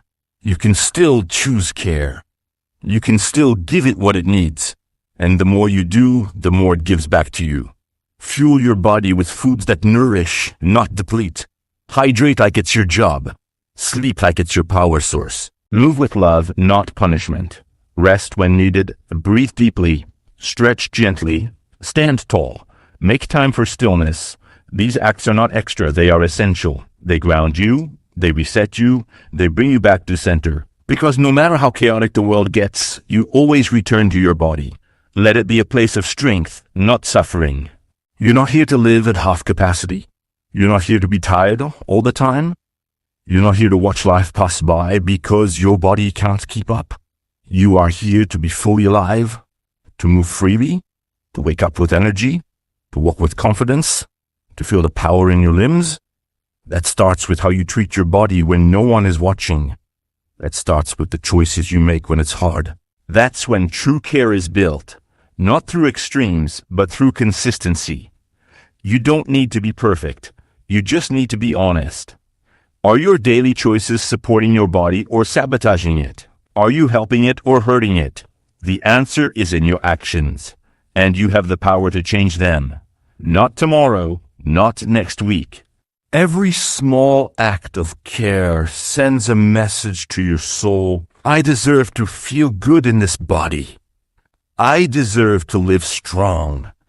I deserve to show up fully. Because when you treat your body right, it rewards you with presence, with energy, with clarity, with stamina. And that's the power you need to build the life you dream of. Start today. Start small. But start with love. Start with care. Start with you. Chapter 10. Listen to your needs and honor them first. Your most powerful act of self-respect is learning to truly listen to yourself and honor your needs above all else.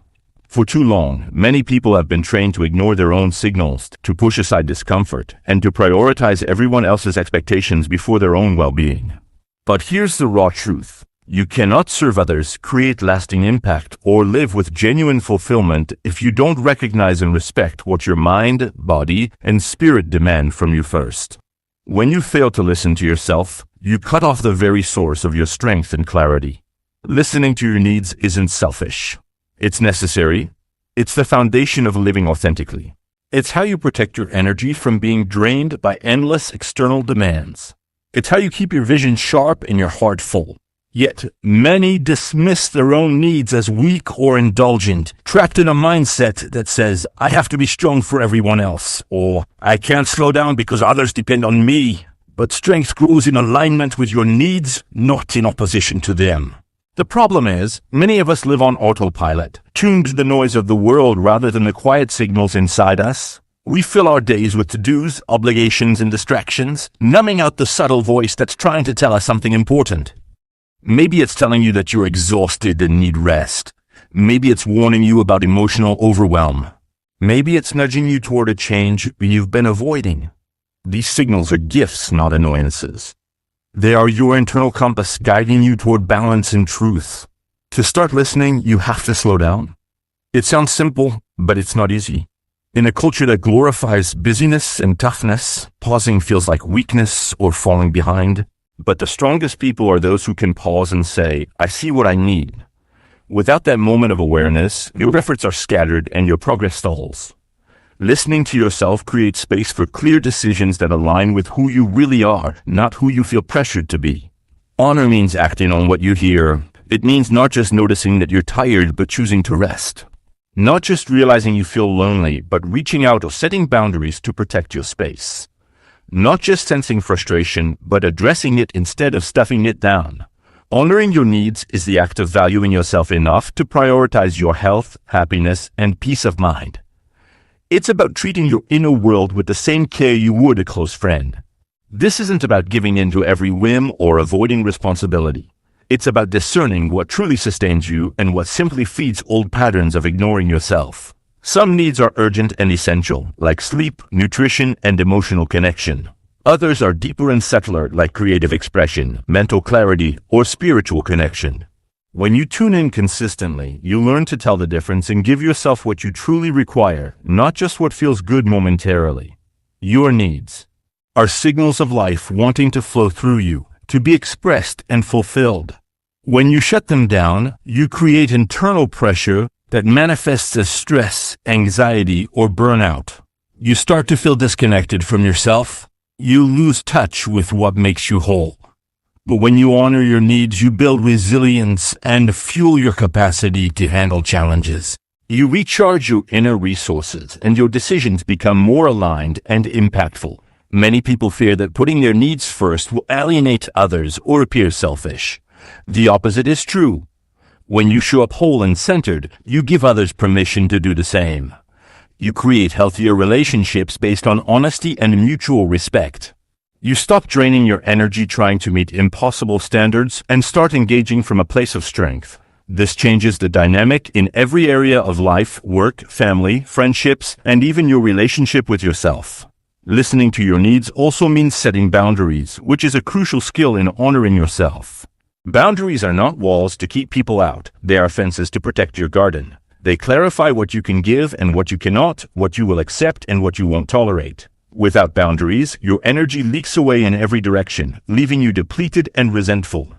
With boundaries, you preserve your power and make space for growth and joy. Sometimes, you have to say no to opportunities or people even if they seem valuable or important. This is not weakness, it's wisdom. It's understanding that your capacity is finite and that every yes to something is a no to something else, often your own well-being. Saying no creates room for what truly matters and prevents you from losing yourself in endless obligations. The journey of listening to your needs is ongoing. Your needs will shift as you grow and your environment changes. What you require today may be different next month or next year. This requires curiosity and self-compassion, not judgment. Sometimes you'll get it wrong or ignore your signals. That's part of being human. The key is to come back to yourself with kindness and recommit to paying attention. Practically, this might look like daily moments of check-in, pausing to ask yourself how you feel physically, emotionally, and mentally. It might mean journaling your thoughts and feelings without censorship. It might mean meditating or simply sitting in silence to hear the whispers beneath the noise.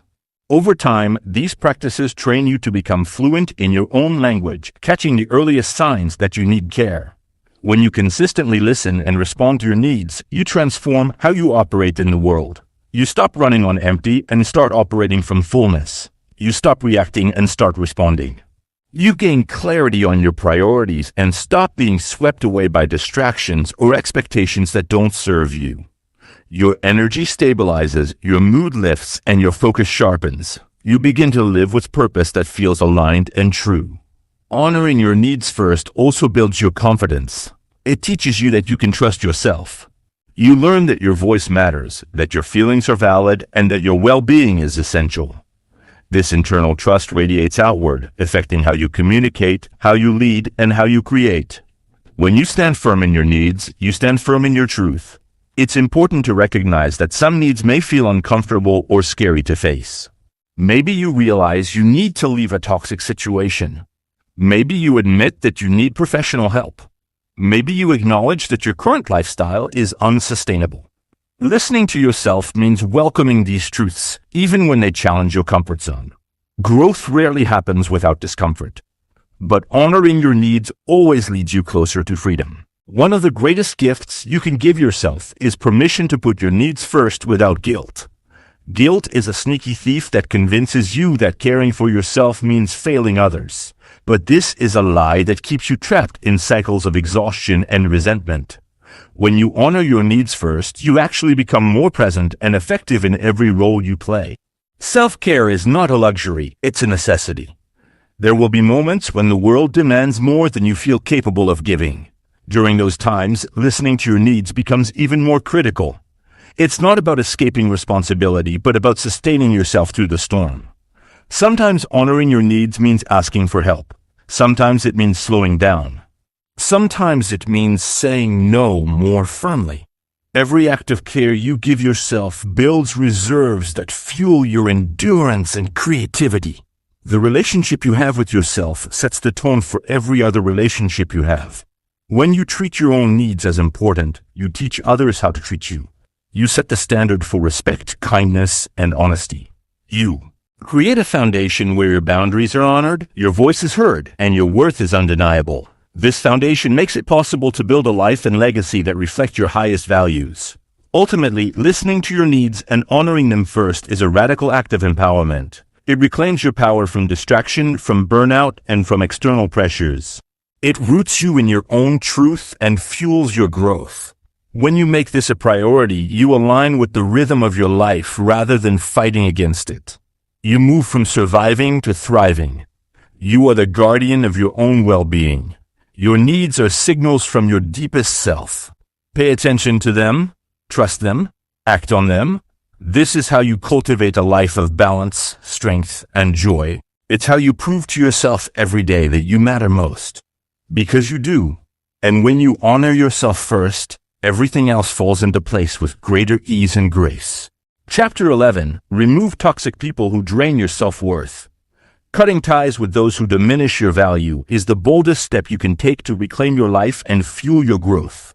Every person you allow close to your heart influences the way you see yourself and the world. Some people build you up, ignite your potential, and inspire your best self to emerge. Others drain your energy, sow doubt, and chip away at your confidence until you begin to question your worth.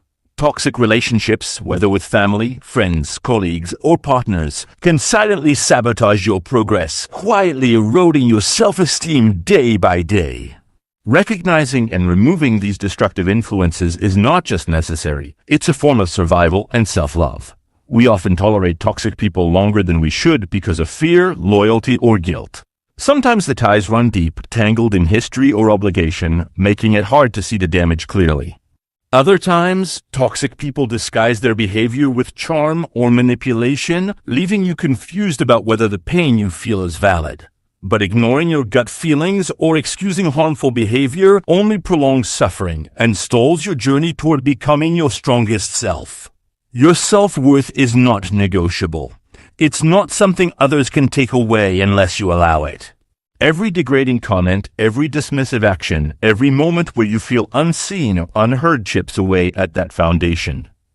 Toxic people thrive on control and feeding their own insecurities by tearing others down. They mask their need to dominate or manipulate with blame-shifting, criticism, and emotional games.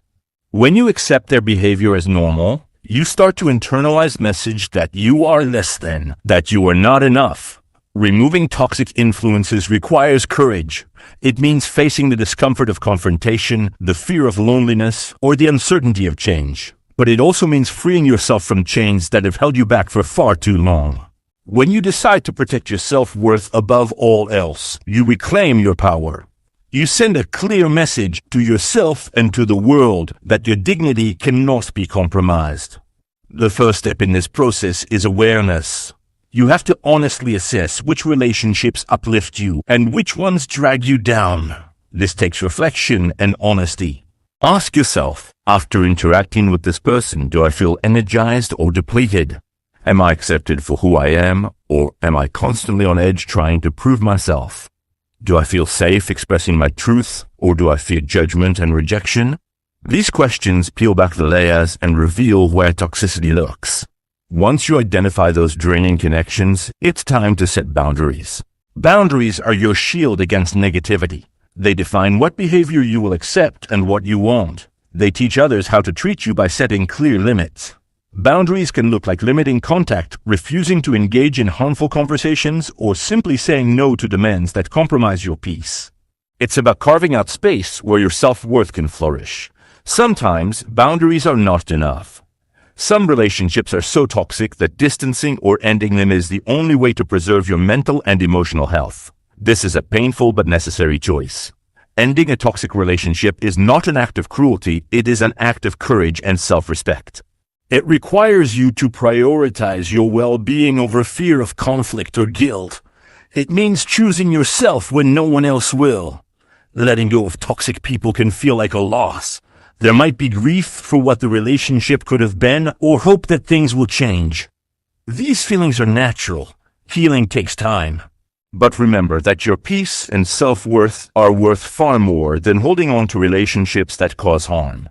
When you remove toxicity, you create space for genuine connections that celebrate and support your true self.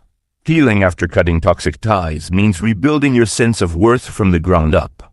Toxic people often distort your self-image, so recovery involves reaffirming your value daily. Practice self-compassion and remind yourself that you deserve kindness, respect, and love. Surround yourself with those who honor your journey and nurture your growth. Seek friendships and relationships where you feel safe to be vulnerable and where your strengths are celebrated, not minimized. Removing toxic people also sharpens your instincts. As you reclaim your boundaries and confidence, you become more skilled at recognizing early signs of toxicity in new relationships. You learn to trust your feelings rather than rationalize or excuse harmful behaviors. This self-awareness becomes a powerful tool to protect your self-worth long-term and keep your circle healthy and supportive. The ripple effect of removing toxicity extends beyond your personal life. When you no longer carry the weight of toxic relationships, your energy and focus multiply. You can pursue your goals with greater clarity and motivation because you're not drained by emotional baggage. Your creativity flourishes, your mood stabilizes, and your resilience strengthens. Your self-worth acts as a foundation for every area of your life, empowering you to make decisions that align with your highest good. People who truly value you will respect your decision to protect yourself.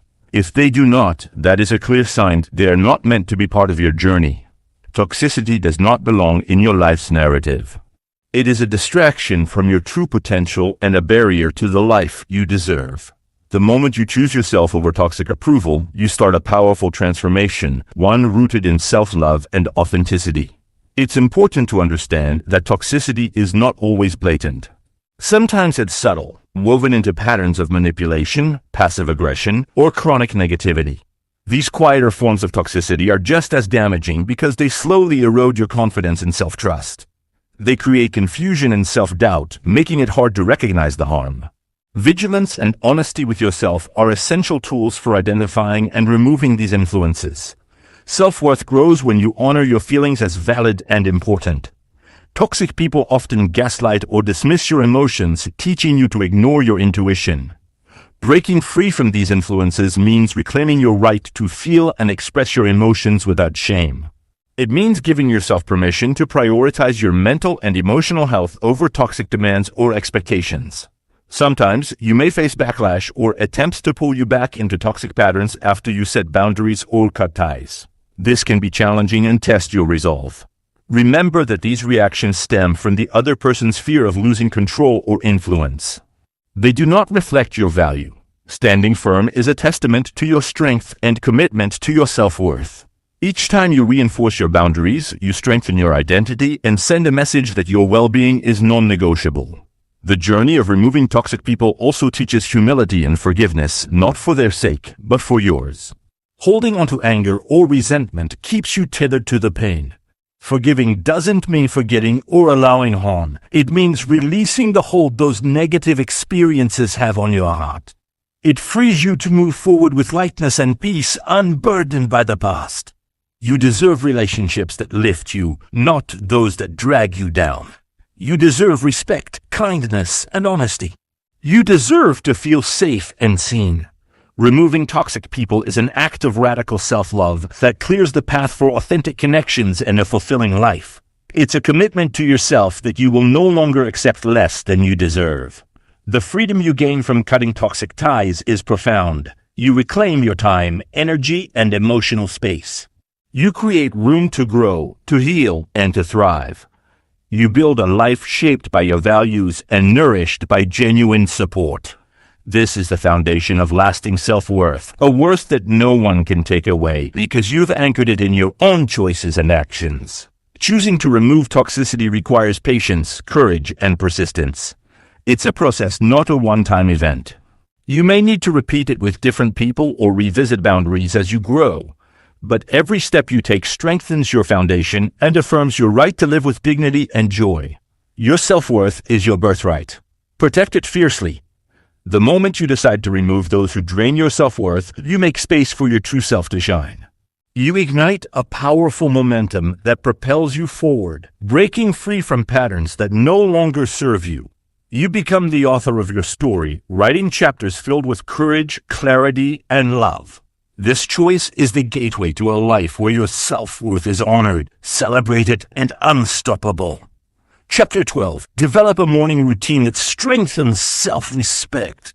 How you start your morning is how you build your entire life. If you want to strengthen your self-respect, begin with what you do when the world is still quiet. The first hour of your day is sacred. It's the hour where no one else's demands matter. No opinions, no comparisons, no noise, just you and your choices. And that's exactly why your morning routine is more than just a set of tasks. It's a daily decision to prove to yourself that you matter. It's a contract you renew every morning between who you were yesterday and who you're becoming today. When you show up for yourself at the start of each day, you make a statement to your own soul. I respect myself enough to take control of my life. Self-respect is not just about what you say or believe, it's about what you do consistently. The discipline to wake up early, the intention to move your body, the commitment to sit in silence or write your thoughts. These small but powerful acts are declarations of inner worth. You're not doing them to impress anyone. You're doing them to align with the person you know you're capable of becoming. A powerful morning routine doesn't have to be perfect. It just has to be yours. It doesn't need to look like someone else's schedule or follow a rigid formula. The purpose is not to perform, it's to build inner strength. What you're really doing in the morning is setting the tone for how you'll treat yourself for the rest of the day. Will you rush through it like you don't matter? Or will you slow down and move with intention like someone who values their life? The truth is, the way you begin your day reflects the relationship you have with yourself. When you consistently start your morning with purpose, you silence the inner critic that says you're lazy, unmotivated, or not enough. You override the patterns of delay and avoidance that have kept you stagnant. You replace chaos with clarity. You stop reacting to life and start designing it. That's what self-respect looks like in action. If you're serious about building a life you can be proud of, you have to stop starting your day in survival mode. Rolling out of bed and diving straight into distractions, your phone, your emails, other people's problems, teaches your brain that your life is not your own. But when you begin with a routine that prioritizes your mindset, your movement, and your mission, you regain control.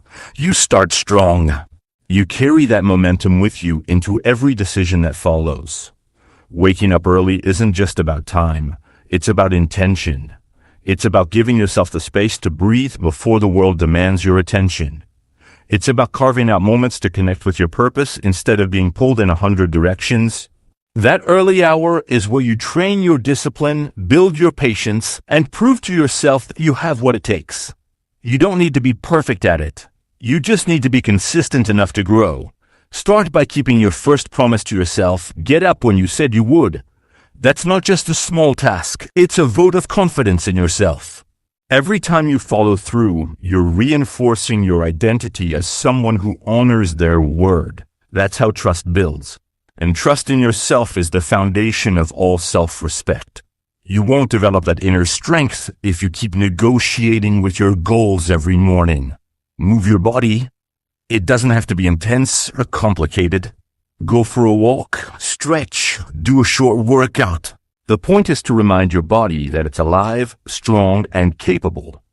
Physical movement anchors you in the present and builds energy that flows into every area of your life.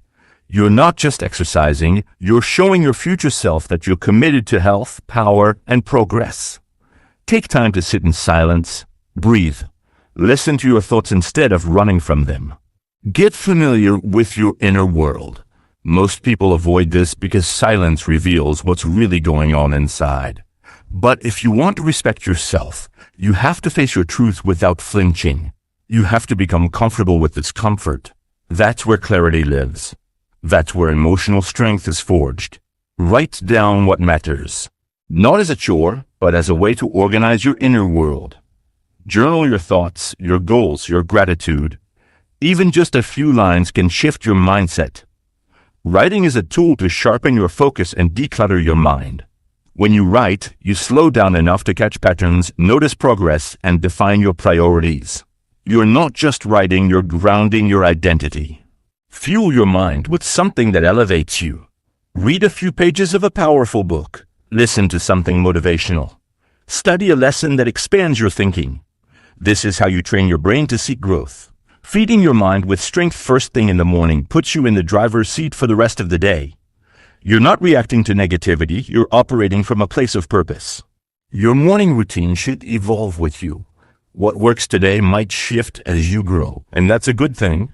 This is not about creating another box to live in, it's about building structure that sets you free. The goal is to create rituals that align you with your highest standards, not to check off boxes for the sake of productivity.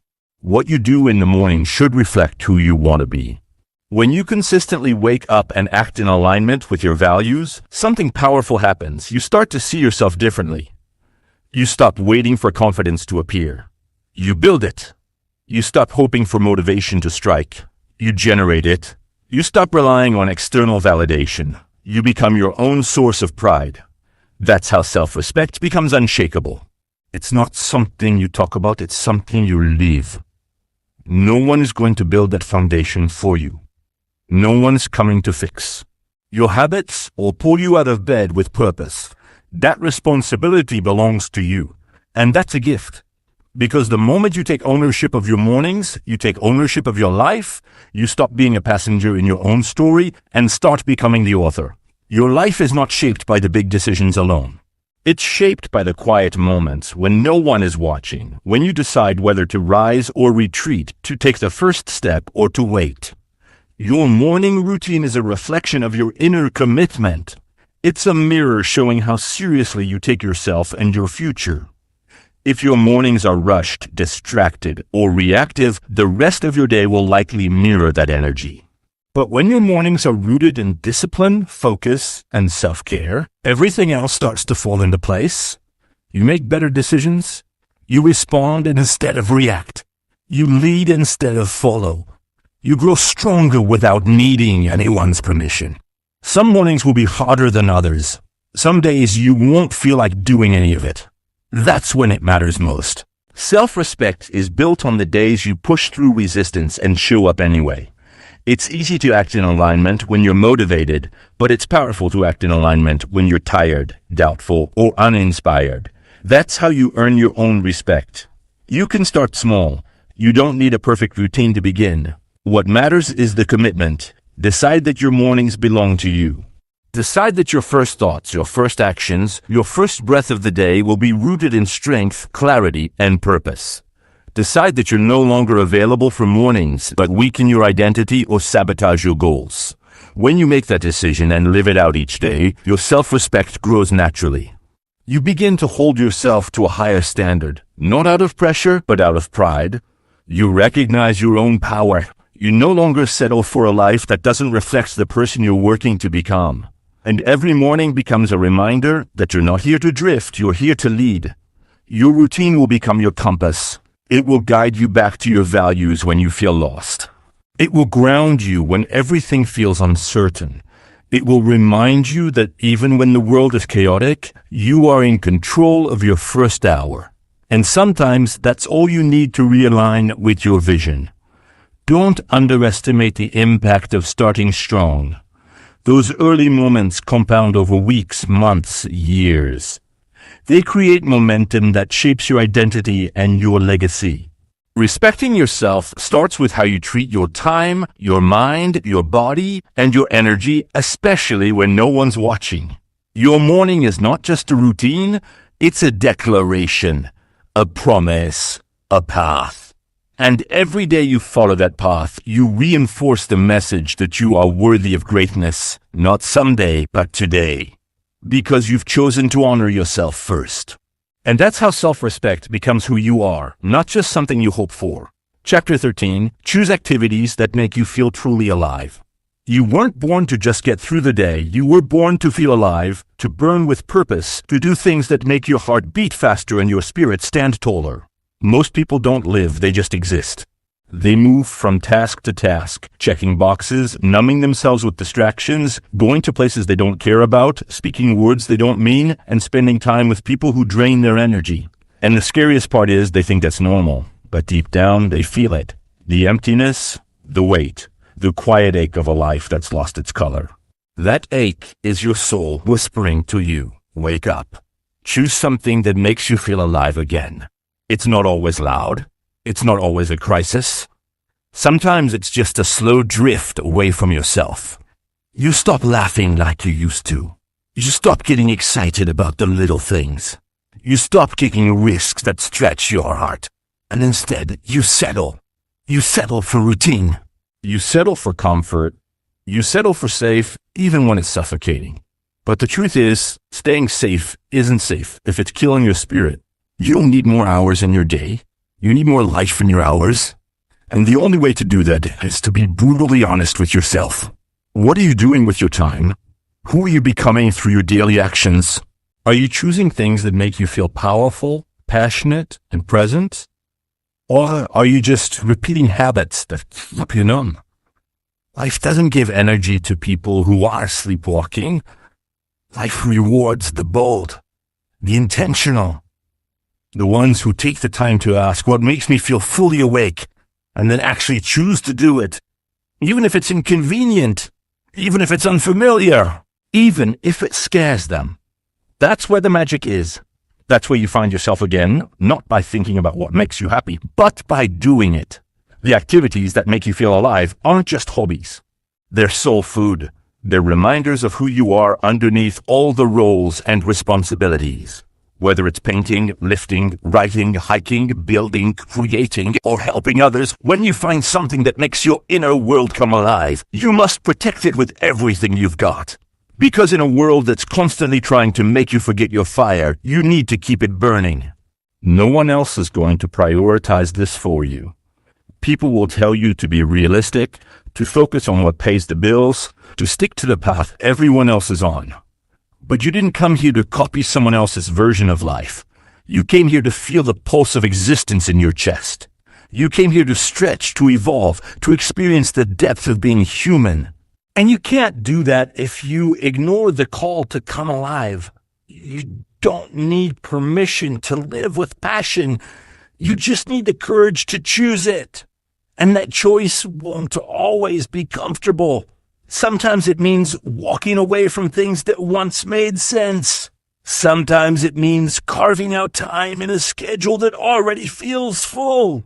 But when you make space for what fuels you, everything else in your life gets better. Your relationships deepen. Your confidence grows. Your resilience multiplies. Because you're no longer just surviving, you're thriving. One of the most powerful things you can do is listen to what excites you, not what looks good to others, not what's trendy or impressive, but what actually stirs something inside you. That spark is your compass. And when you follow it, even in small ways, you start to remember who you are. You realize that joy isn't a luxury, it's a necessity. It's not something you earn after working hard. It's something that fuels your ability to work hard with purpose. Some people wait their entire lives to feel alive again. They keep putting it off. They say, I'll start after this project, after this season, after this responsibility. And before they know it, years pass. Regret builds, and that spark that once burned brightly, it dims. But you don't have to be one of those people.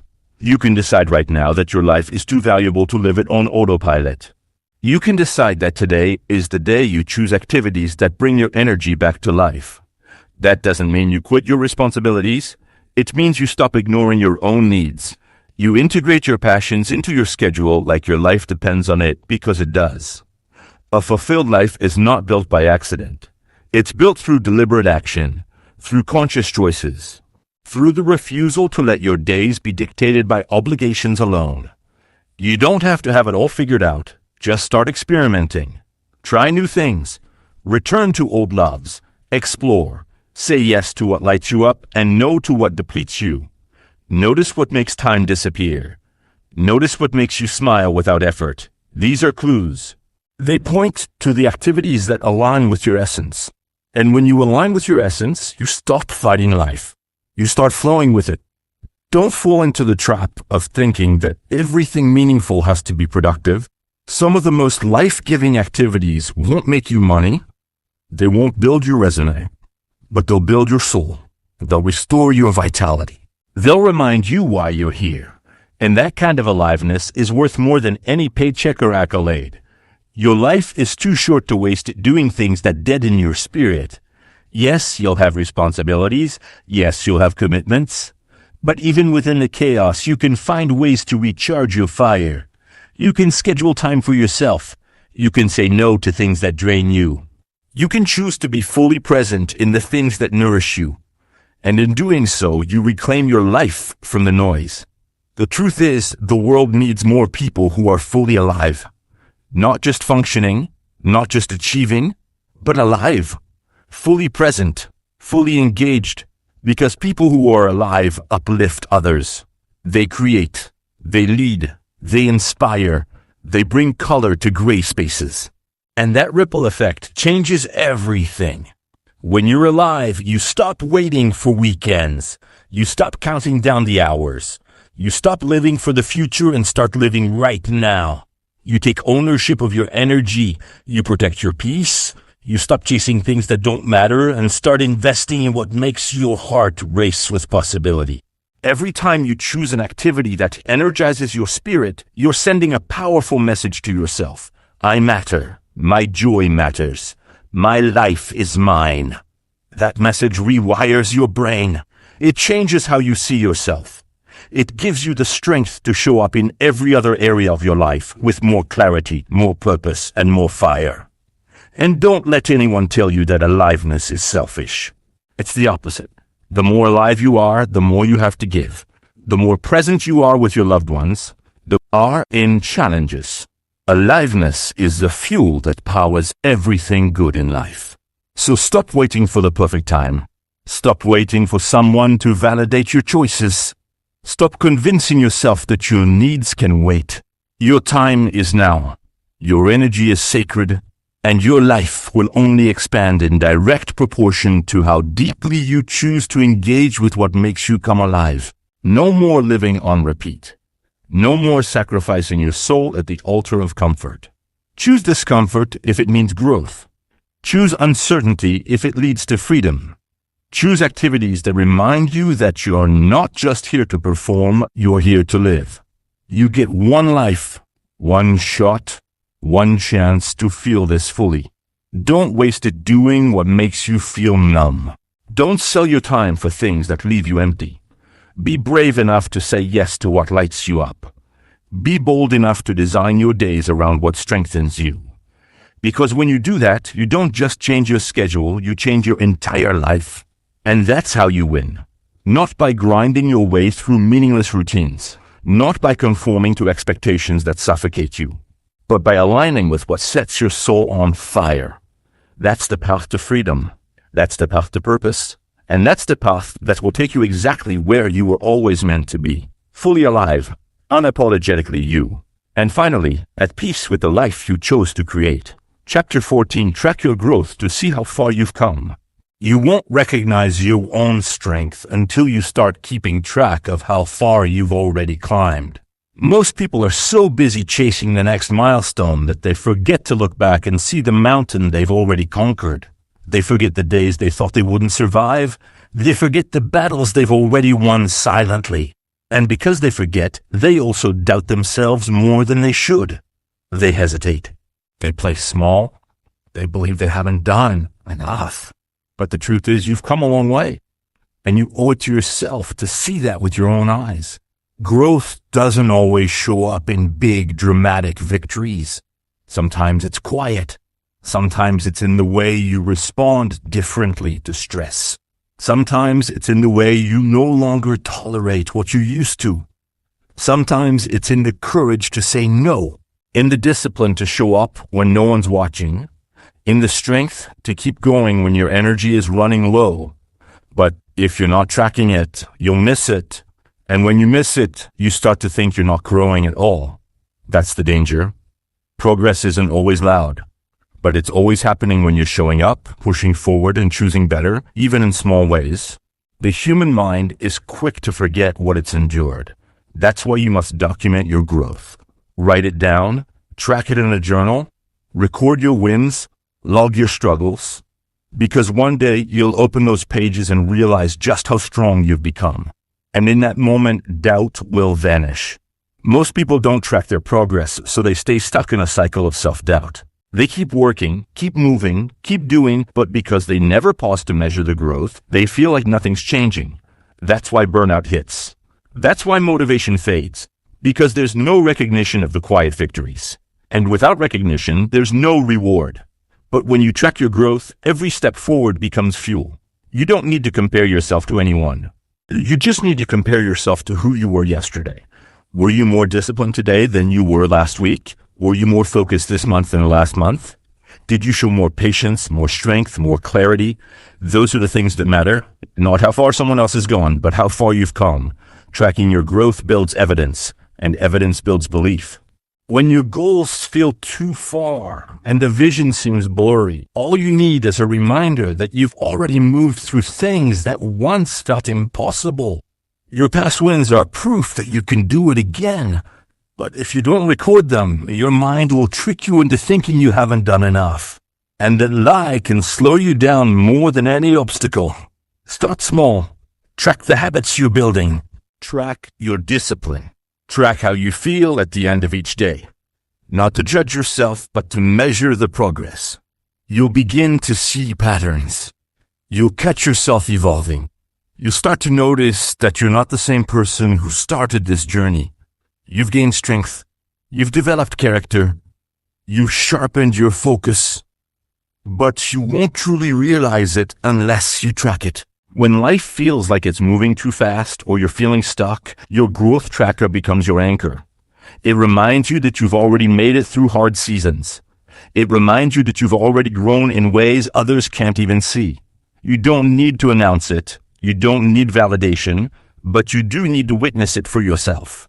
Because the more you see your progress, the more power you reclaim. Growth is personal. It's not about trophies or applause.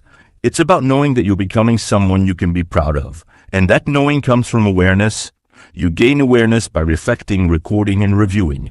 What used to hurt you deeply might not affect you anymore. What used to scare you might not excite you. What used to be a weakness might now be a strength. And that transformation deserves to be seen. Too many people underestimate themselves because they only remember their failures. They carry shame longer than they carry pride. But when you track your growth consistently, you build a personal history of strength. You build a foundation of resilience. And that history becomes your greatest weapon when self-doubt returns. You are evolving every single day, even on the days it doesn't feel like it. Even on the days you struggle to stay consistent. Growth isn't linear, but it is real. And if you only look for perfect progress, you'll miss the truth. Real growth comes with setbacks. It comes with uncertainty. It comes with discomfort. But when you record your steps honestly, you'll see that every season contributed something valuable to who you are becoming. Sometimes you forget how strong you've been. Sometimes you forget that you once dreamed of the things you have now. Tracking your growth brings you back to that gratitude. It grounds you. It opens your eyes to what's working. And it pushes you to keep going, not from a place of fear, but from a place of power. It's not enough to just set goals. You have to check in. You have to assess. You have to ask yourself, am I growing in the direction I truly want? Because growth without direction is movement without meaning. You need to be intentional. And intentionality starts with attention. Pay attention to what's improving. Pay attention to what's shifting inside you. The more you track, the more you'll understand yourself. This isn't about perfection. It's about presence. Being present enough in your journey to recognize that even the smallest victories matter. Even the smallest steps count. And when you start honoring those steps count. And when you start honoring those steps, you build momentum. And momentum is everything. When you build the habit of reflecting on your progress, you develop a deeper level of self-respect. You stop being so hard on yourself. You start treating yourself like someone worth investing in. You begin to see yourself as a person who is always learning, always adjusting, always rising. That identity shift is priceless. Because when you see yourself that way, you stop waiting for motivation. You start creating it. You've overcome things that once kept you awake at night. You've made choices that took courage. You've gotten back up after disappointments. But if you don't take time to acknowledge that, you'll never fully own your power. And owning your power is the foundation of every breakthrough you'll ever experience. The mind forgets pain quickly. That's why it's easy to believe you haven't changed. But when you track your growth, when you have the data, the reflections, the journals, the logs, you gain undeniable evidence that you're transforming. That truth brings confidence, and confidence changes how you approach everything. One of the most valuable gifts you can give yourself is the ability to see your own evolution. Not for external applause, but for internal validation. Because when you know who you've become, you stop seeking approval. You stop questioning your worth. You stop needing to prove anything to anyone. Your growth speaks for itself. Think of how many times you've gotten up when it would have been easier to quit. Think of the days you pushed through resistance. Think of the times you said no to comfort because you knew something better was waiting on the other side. Those moments matter. They're proof that you're serious about your life. And that seriousness deserves to be honored, tracked, and remembered. You are not where you used to be, and that's worth celebrating. Not in a loud, boastful way, but in a quiet, unshakable way. In a way that builds self-trust. In a way that says, I'm not done yet, but look at how far I've come. That mindset keeps you grounded. It keeps you focused. It keeps you moving forward without losing faith. This is your journey. No one else can walk it for you. But you can make the path clearer by looking back at the steps you've already taken. You can gain clarity, confidence, and commitment by simply measuring your own growth, not to impress anyone, not to chase perfection, but to honor your effort, your discipline, your transformation. So write it down, reflect weekly, review monthly, celebrate the wins, learn from the setbacks, and never stop tracking. Because the most powerful person in the room is the one who knows exactly how much they've overcome, how much they've grown, and how much further they can go. That's who you're becoming, and your future is being built by what you're doing right now. Track it, own it, and keep going. Chapter 15, say no to anything that disrespects your values. If you don't protect your values, the world will convince you to live without them. Every day you are faced with choices that either build your character or break it down. And too often, people say yes when they should say no. Not because they agree with what's being asked of them, but because they fear being judged, misunderstood, or left out. They betray their own values to keep the peace. They shrink themselves to be liked. They silence their standards to avoid conflict. But every time you say yes to something that goes against what you stand for, you say no to yourself, and nothing drains your power faster than that. Living with integrity is not about pleasing everyone. It's about standing firm in what matters most to you, especially when it's inconvenient, especially when it's uncomfortable, especially when saying no makes other people question or criticize you. Because when you sacrifice your values to fit into a place you don't belong, you don't just lose your identity, you lose your peace. You cannot build self-respect while tolerating what disrespects your beliefs. You cannot grow into your highest self while constantly lowering your standards. Life will keep testing you. People will push boundaries. Situations will tempt you to compromise. But you must become the kind of person who draws the line and means it. Not out of arrogance, but out of honor. Not because you think you're better, but because you know what you're here to do, and anything that pulls you away from that is a distraction disguised as an opportunity. There is a quiet power in saying no. Not the kind of no that's bitter or defensive, but the kind that comes from deep clarity. A no that protects your time, your energy, and your integrity. A no that says, I refuse to abandon myself for temporary comfort. That kind of discipline separates those who lead their life from those who drift through it. Your values are your compass. They guide your decisions, shape your relationships, and define your future. But if you don't protect them, they become negotiable. And once they're negotiable, you'll find yourself doing things that don't align with who you want to be. That disconnection leads to frustration, confusion, and guilt. You begin to question yourself. You begin to lose confidence. You begin to wonder why nothing feels right. The truth is, it's because you're out of alignment with what matters to you most. You don't need to explain your boundaries to people who are committed to misunderstanding them. You don't need to justify your values to anyone who mocks them. Your job is to live them, honor them, and stand by them, especially when it's hard. Because the more you honor your tract, people, opportunities, and environments that respect it too. Saying no can feel uncomfortable at first, especially if you're used to saying yes to keep everyone happy.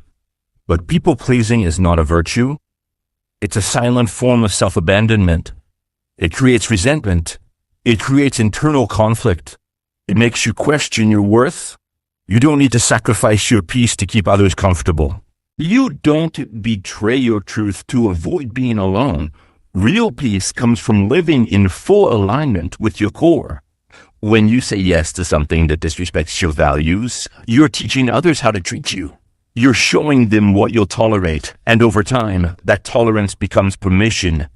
People will keep crossing the line because you never made one clear. They'll keep making you smaller because you never stood up tall. But the moment you start saying no with conviction, everything begins to shift. The energy you were giving away comes back to you. The peace you were missing starts returning. The respect you were craving finally shows up because you finally gave it to yourself first. Most people aren't struggling because they don't know their values. They're struggling because they keep compromising them. They keep entertaining conversations that drain them. They keep staying in environments that don't match who they're becoming. They keep choosing silence when their soul is screaming for clarity. But your future is shaped by your standards, and your standards are shaped by what you allow. If you want a stronger life, raise what you allow. The truth is, not everything deserves your attention. Not every offer deserves your energy. Not every person deserves a seat at your table. And that's not selfish. That's wisdom. You only get one life, one shot to build something meaningful, one chance to create a reality that reflects who you are. And if you keep saying yes to what disrespects your core, you'll never have space for what honors it. You don't have to be rude. You just have to be real. You don't have to fight. You just have to be firm. Your boundaries don't need to be loud. They just need to be clear. And once they're clear, the people who truly value you will respect them. The ones who don't were never meant to stay. You can't expect to build confidence while betraying your values. Confidence comes from consistency, from doing what aligns with who you are, even when it's tough, from walking away when something feels wrong, even when you don't have a backup plan, from saying no, not because you're afraid, but because you finally believe you deserve better. And you do deserve better. You deserve relationships that support your vision, conversations that lift your spirit, environments that fuel your growth. And none of that happens by accident. It happens when you stop accepting what doesn't match your purpose. It happens when you choose respect over comfort, when you choose truth over approval, when you choose your core over the crowd. This is not about being perfect. It's about being principled.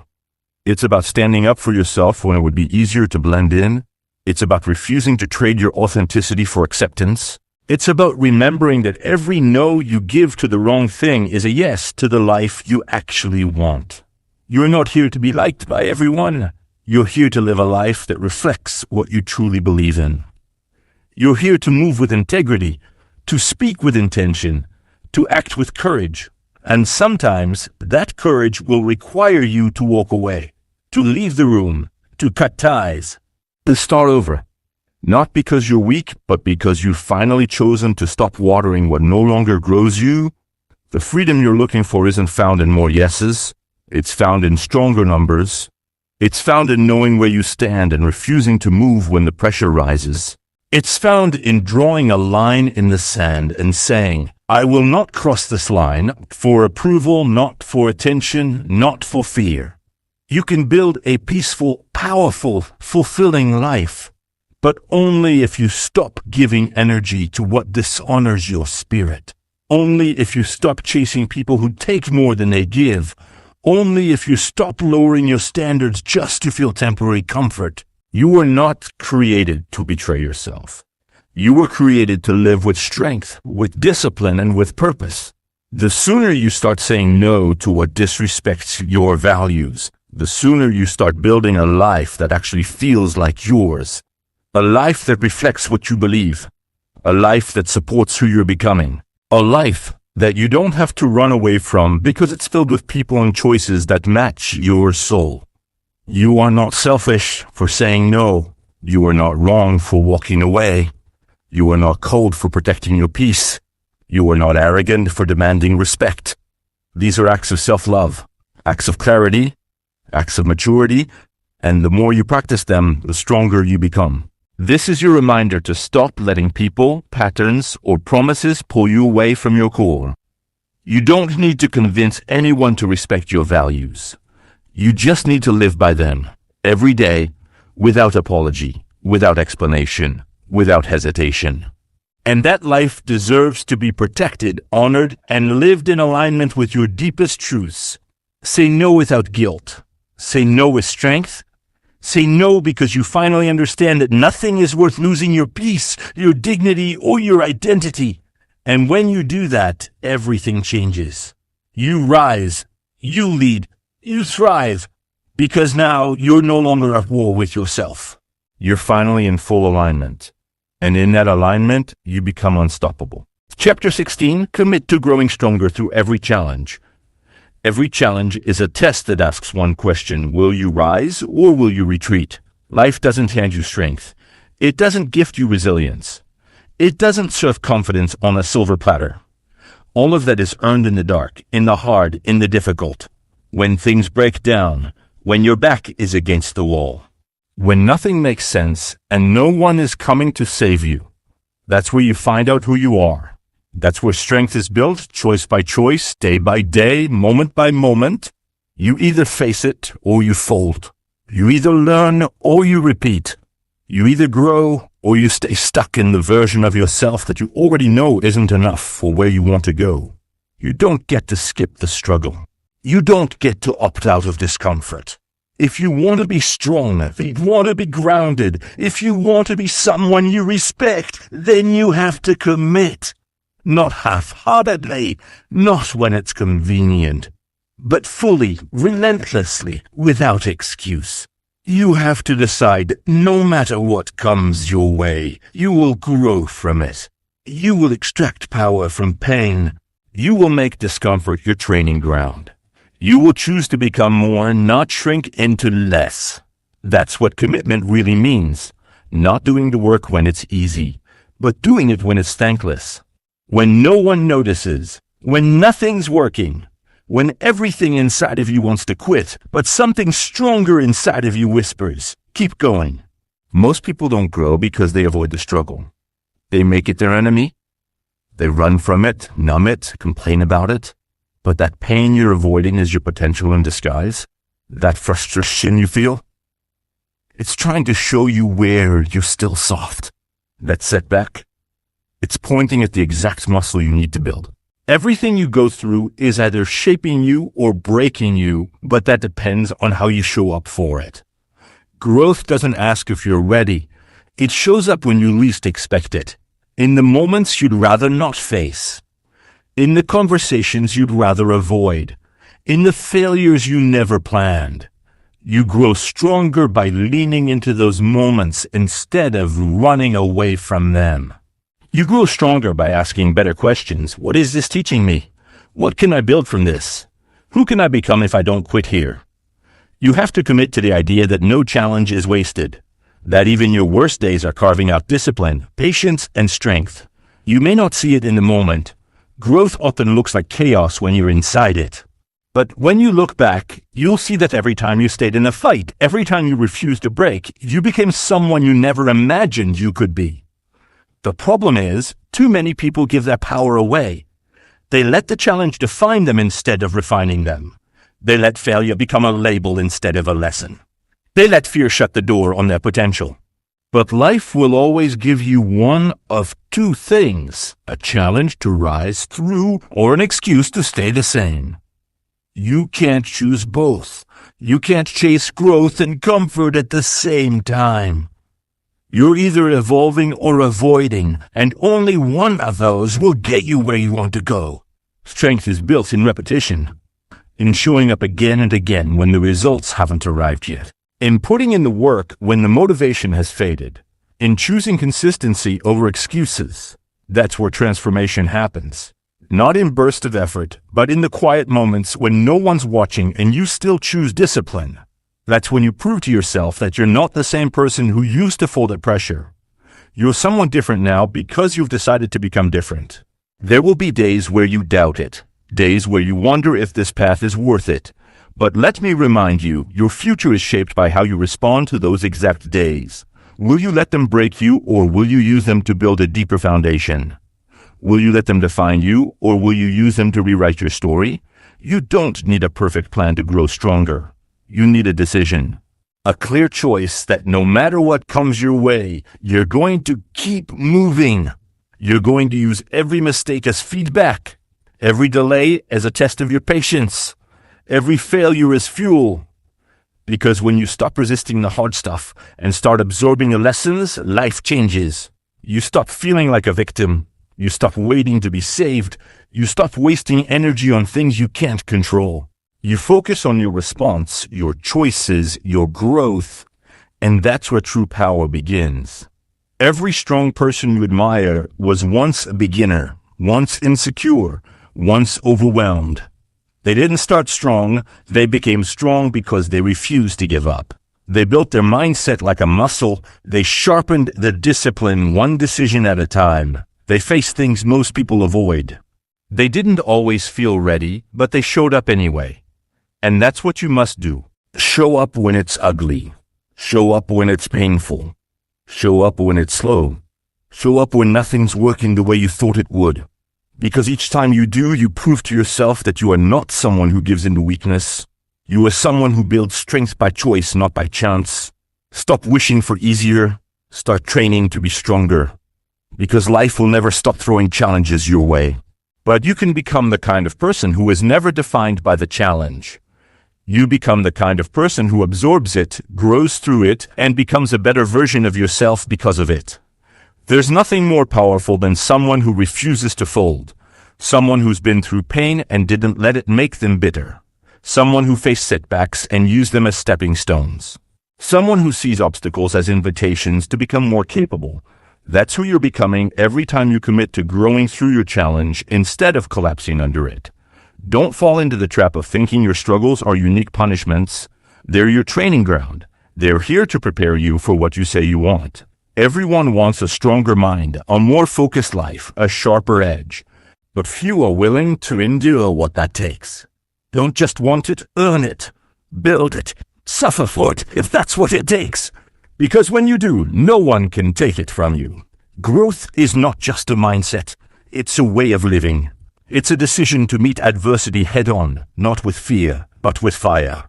It's the ability to say, this situation may be hard, but I am harder. This moment may test me, but I won't break. I will adapt, I will learn, I will outlast. Not because it's easy, but because I'm committed. You have to become emotionally tougher, mentally sharper, spiritually grounded. Challenges are going to come. That's not a question. The only question is whether or not you'll be ready for them. Whether you'll face them with the strength you've been building or fold into the patterns you've outgrown. If you want to live a better life, you have to get comfortable being uncomfortable. You have to stop flinching at pressure and start leaning into it. This path isn't for everyone. Most people choose comfort. They choose easy. They choose escape. But you're here because something in you knows there's more. Something in you refuses to settle. Something in you knows that challenges are not setbacks, they're invitations. Invitations to become. Invitations to rise. Invitations to develop a level of strength that no one can give you and that no one can take away. Every challenge is preparing you for the next level of your life. Don't waste it. Don't resent it. Use it. Embrace it. Transform through it. Because in the end, it's not the easy days that make you. It's the ones that nearly broke you but didn't. It's the ones where you kept showing up, kept believing, kept building. Those are the days that define your legacy. So commit. Not casually, not conditionally, but fully. Decide that no matter what stands in your way, you will use it. Decide that you will become stronger, wiser, and more focused because of it. And when it's all said and done, you'll look back and know you didn't just survive your challenges. You became the kind of person who thrives through them. Chapter 17. Surround yourself with people who uplift you. You will never rise if the people around you keep pulling you back down. Look around at your circle. Look closely. Who speaks life into you? Who challenges you to aim higher, think sharper, and grow beyond your limits? And who drains you, doubts you, disrespects your growth, and makes you feel smaller than you are? This matters more than most people realize. You can be the most focused, the most disciplined, the most driven, but if your environment is filled with negativity, gossip, jealousy, or laziness, you will be fighting an uphill battle every single day. No one builds a strong life around weak people. You don't need 100 friends. You need a few powerful allies. People who see your potential even when you can't. People who don't mock your goals or question your ambition. People who get excited when you evolve instead of feeling threatened. The truth is, some people are secretly hoping you stay the same. They're comfortable with your old habits because they validate their own. But growth will demand that you outgrow people who no longer align with who you're becoming. And that's not cruelty, it's clarity. If you want to elevate your life, you need to be around people who push you to be excellent, not just entertained. You need people who will call you out when you're slipping, not encourage your excuses. You need people who remind you of your power when you feel weak. These kinds of relationships are rare, but when you find them, protect them at all costs. They're not just friends, they're fuel. Every conversation is either building you or draining you. Every relationship is either lifting you or limiting you. There is no neutral. So start asking yourself, after I spend time with this person, do I feel more focused? Do I feel more confident? Do I feel more motivated? Or do I leave feeling confused, anxious, resentful, or small? That's your answer. Your energy doesn't lie. Pay attention to it. You're allowed to outgrow people. You're allowed to protect your peace. You're allowed to say no to fake support and surface-level friendships. Your future depends on it, because the people closest to you will either keep you sharp or dull your edge. You can't afford to be casual about this.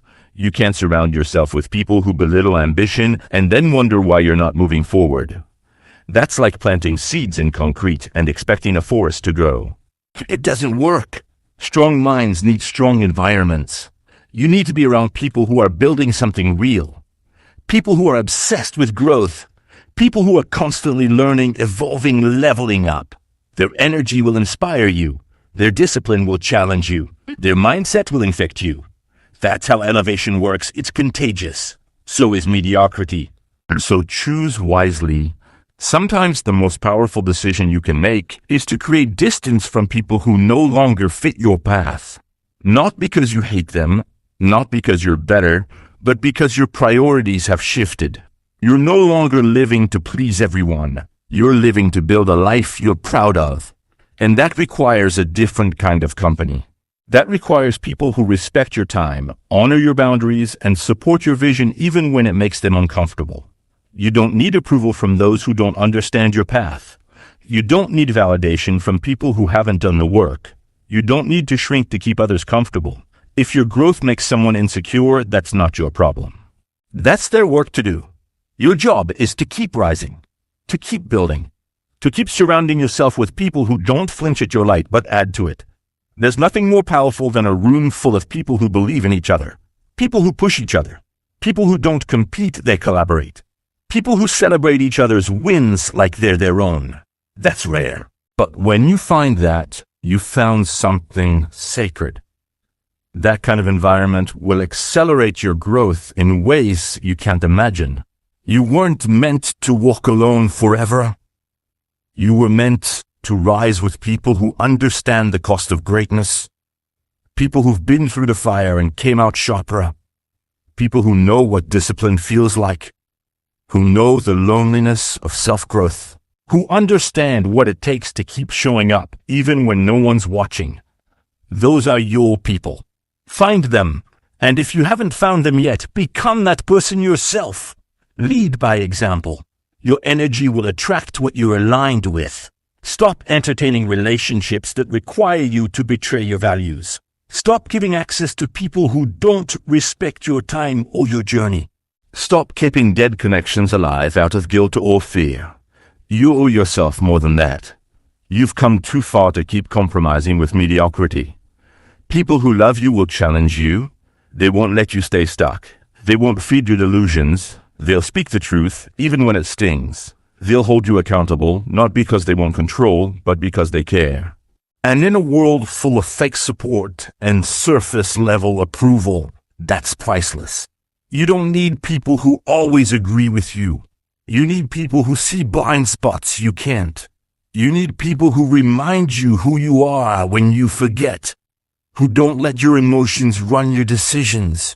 Who pull you back when you're drifting. Who remind you what you said you wanted when you're tempted to settle. That's real friendship. That's real support. And that's what you should build your life around. Be brave enough to release what no longer fits.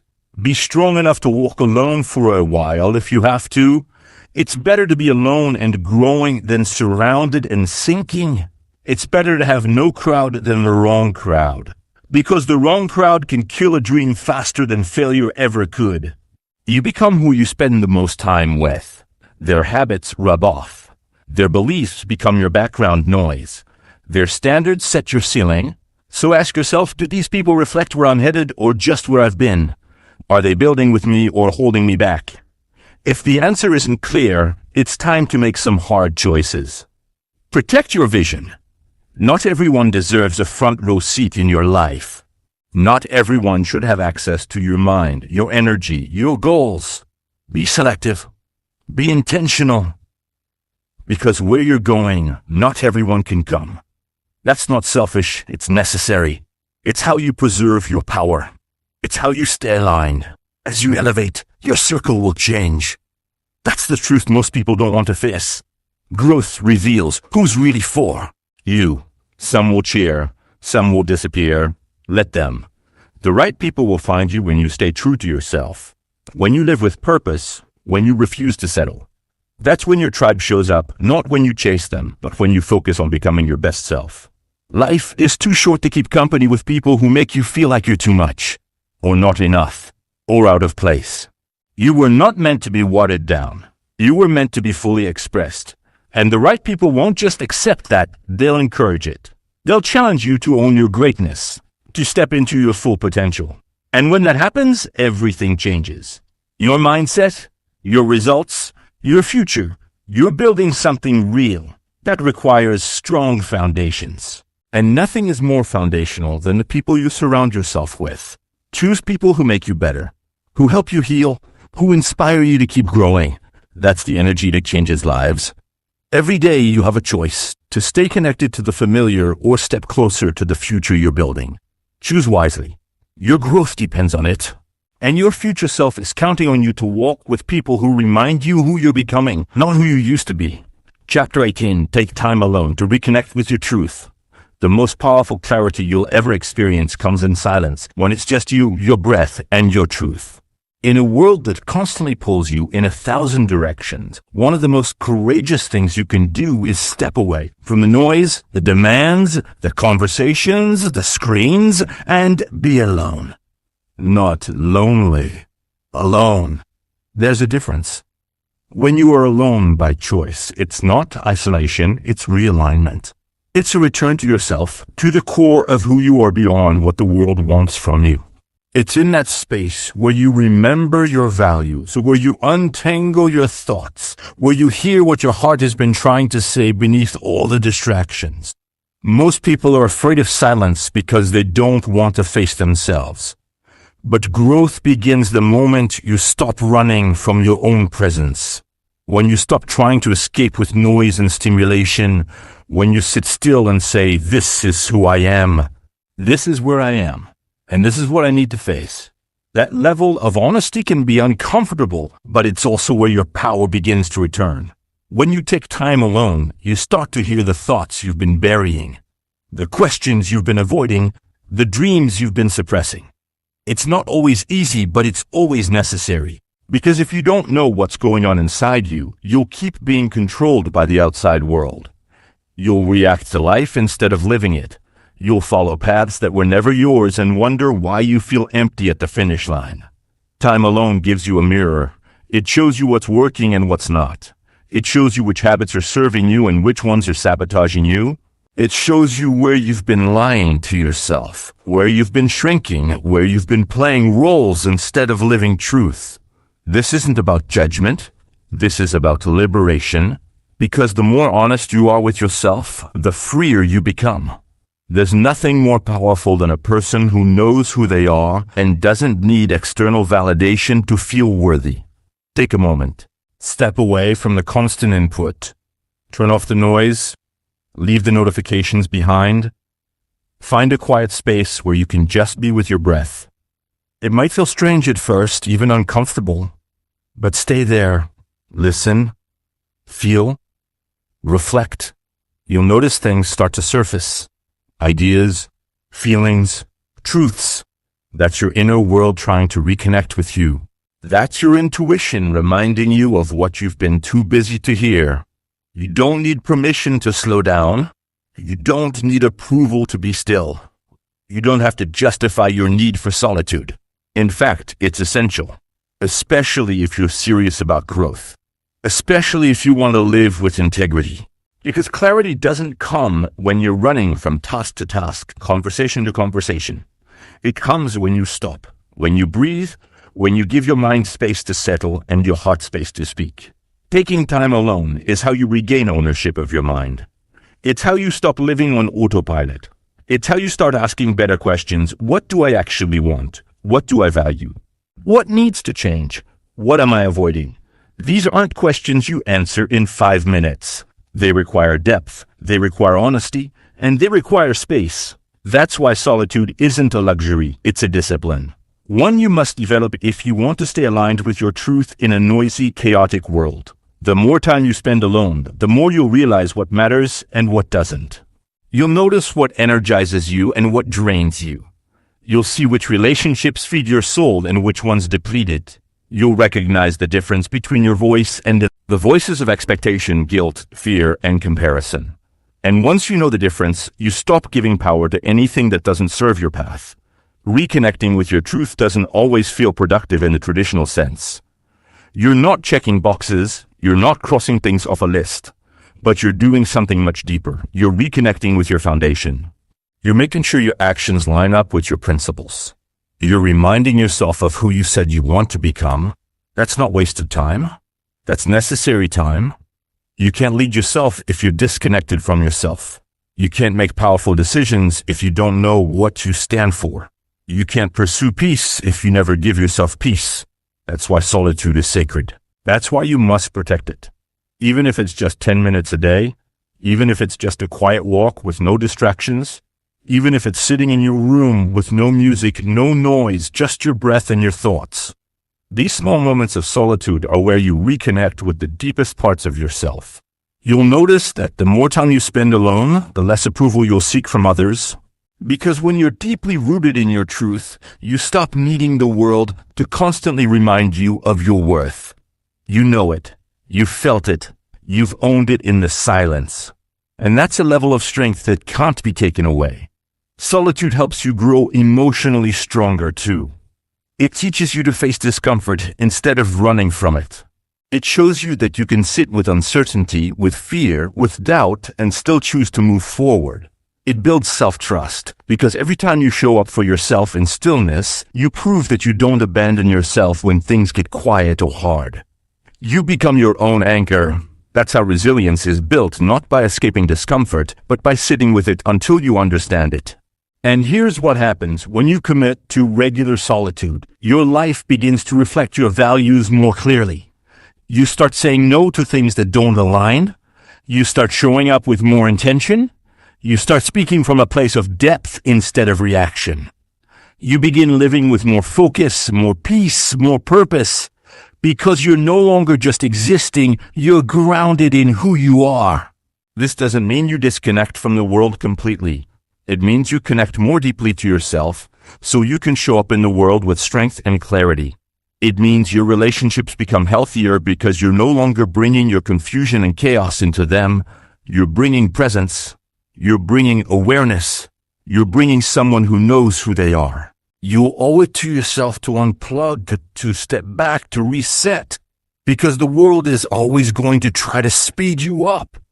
It's always going to try to distract you, overwhelm you, and push you into survival mode. But you weren't born to survive. You were born to live deeply, truthfully, and freely. And that begins with remembering who you are beneath all the noise. So make solitude a non-negotiable. Build it into your life. Protect it. Respect it.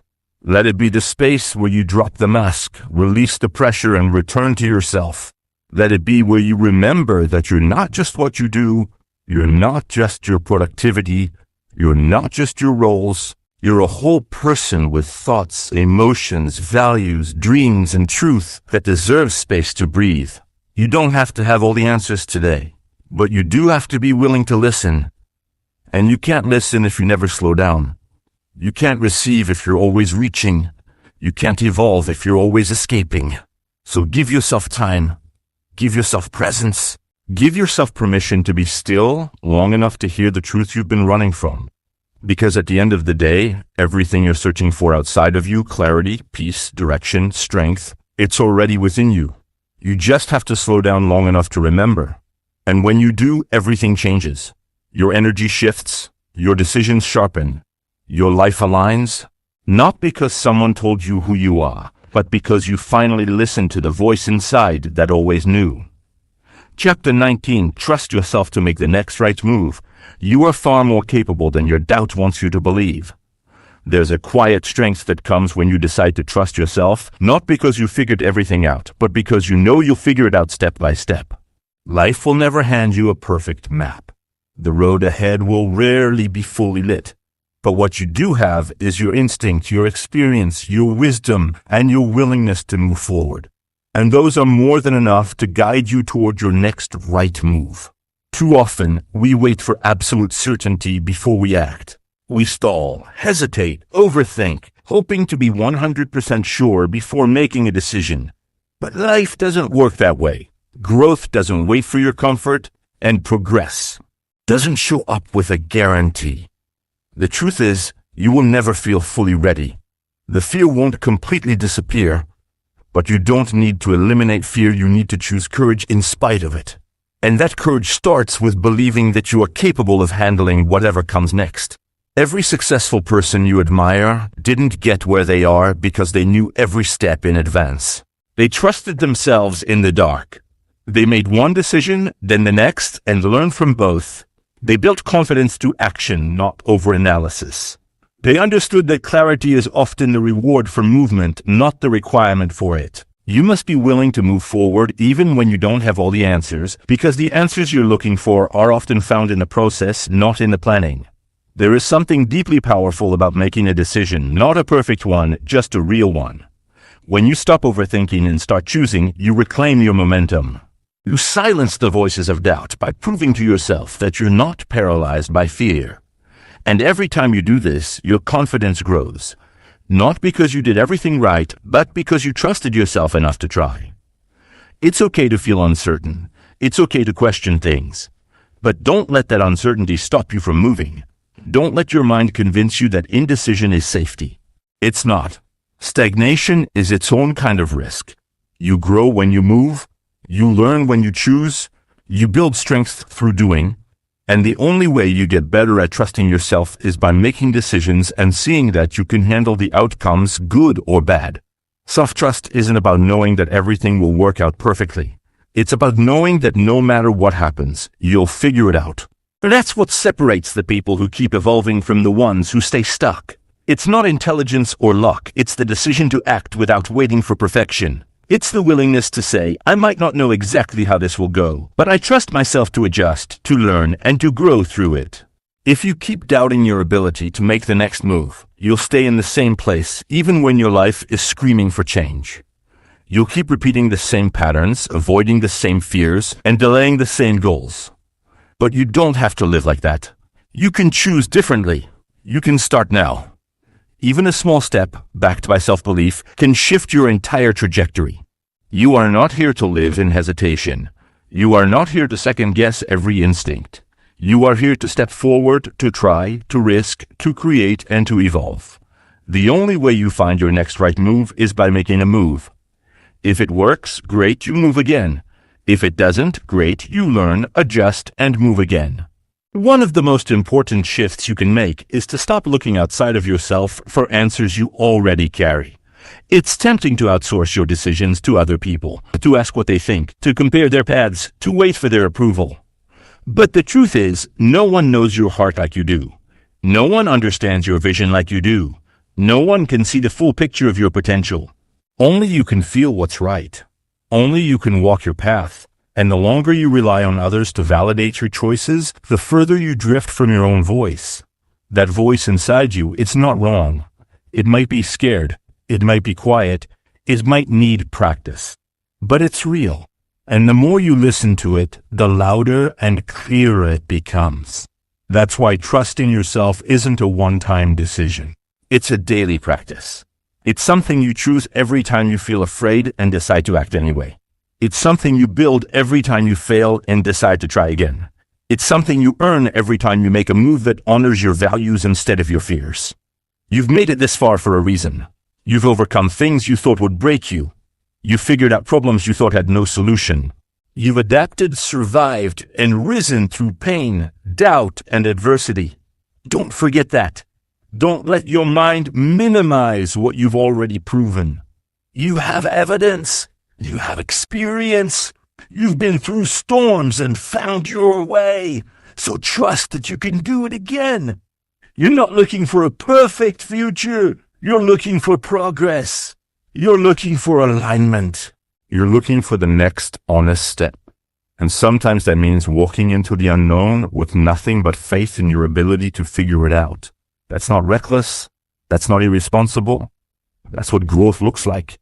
It looks like movement. It looks like trying. It looks like learning as you go. Because life rewards the ones who take action, not the ones who wait for the stars to align.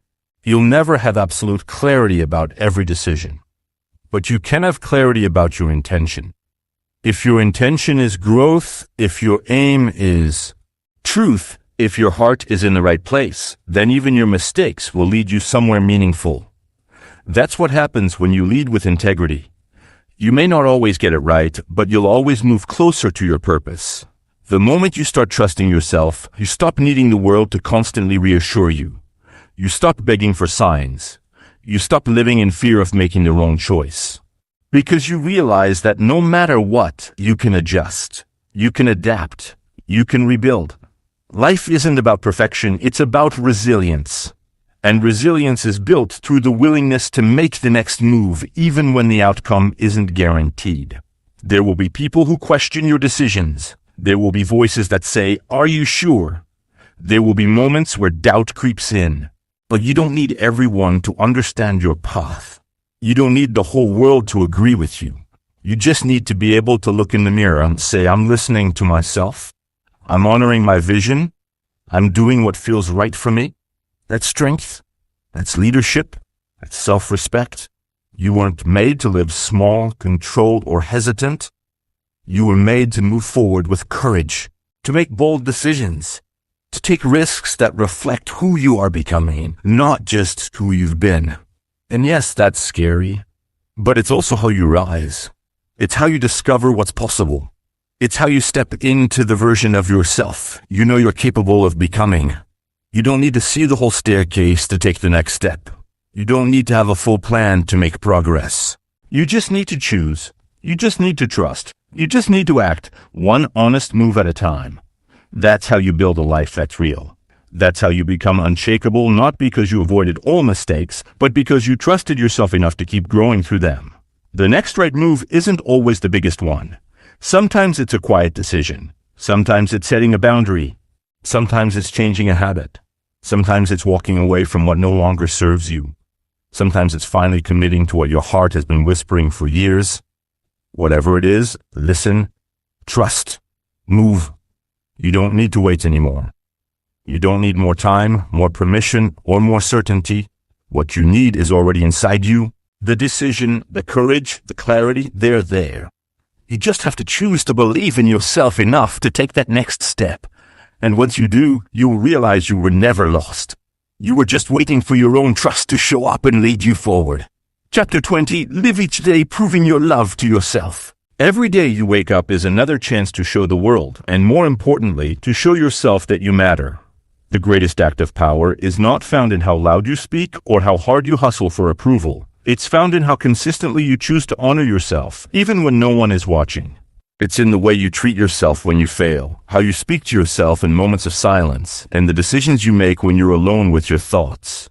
If you want to change your life, prove to yourself every single day that you are worth the energy, time, patience, and discipline it takes to grow. Not once in a while, not only when you feel confident, but every single day. Self-love is not a feeling you wait for. It's not a vague concept reserved for special occasions. It's a practice. It's a commitment. It's a way of living that says, I choose to take care of me, no matter what the world throws at me. That means making hard choices. That means showing up for your goals, even when motivation is gone. That means keeping the promises you make to yourself because you finally understand that your relationship with yourself is the foundation of everything else in your life. You don't love yourself by speaking affirmations once a week. You love yourself by building habits that show your future self that they can trust you. You prove your love by going to bed on time when you said you would. You prove it when you show discipline in moments of temptation. You prove it when you say no to distractions that pull you off course. Every little decision you make either builds or weakens your trust in yourself. And every time you choose discipline over comfort, growth over ease, and truth over avoidance, you're sending yourself a message, I believe in you. I care about you. I'm not going to abandon you again. Too many people walk around waiting for someone else to validate them, to save them, to make them feel enough. But the real power comes the day you stop waiting for someone else to choose you and start choosing yourself. You stop hoping to be understood and start building a life so clear and grounded that your peace doesn't rely on anyone's opinion. And the only way you get there is by proving again and again that you're on your own side.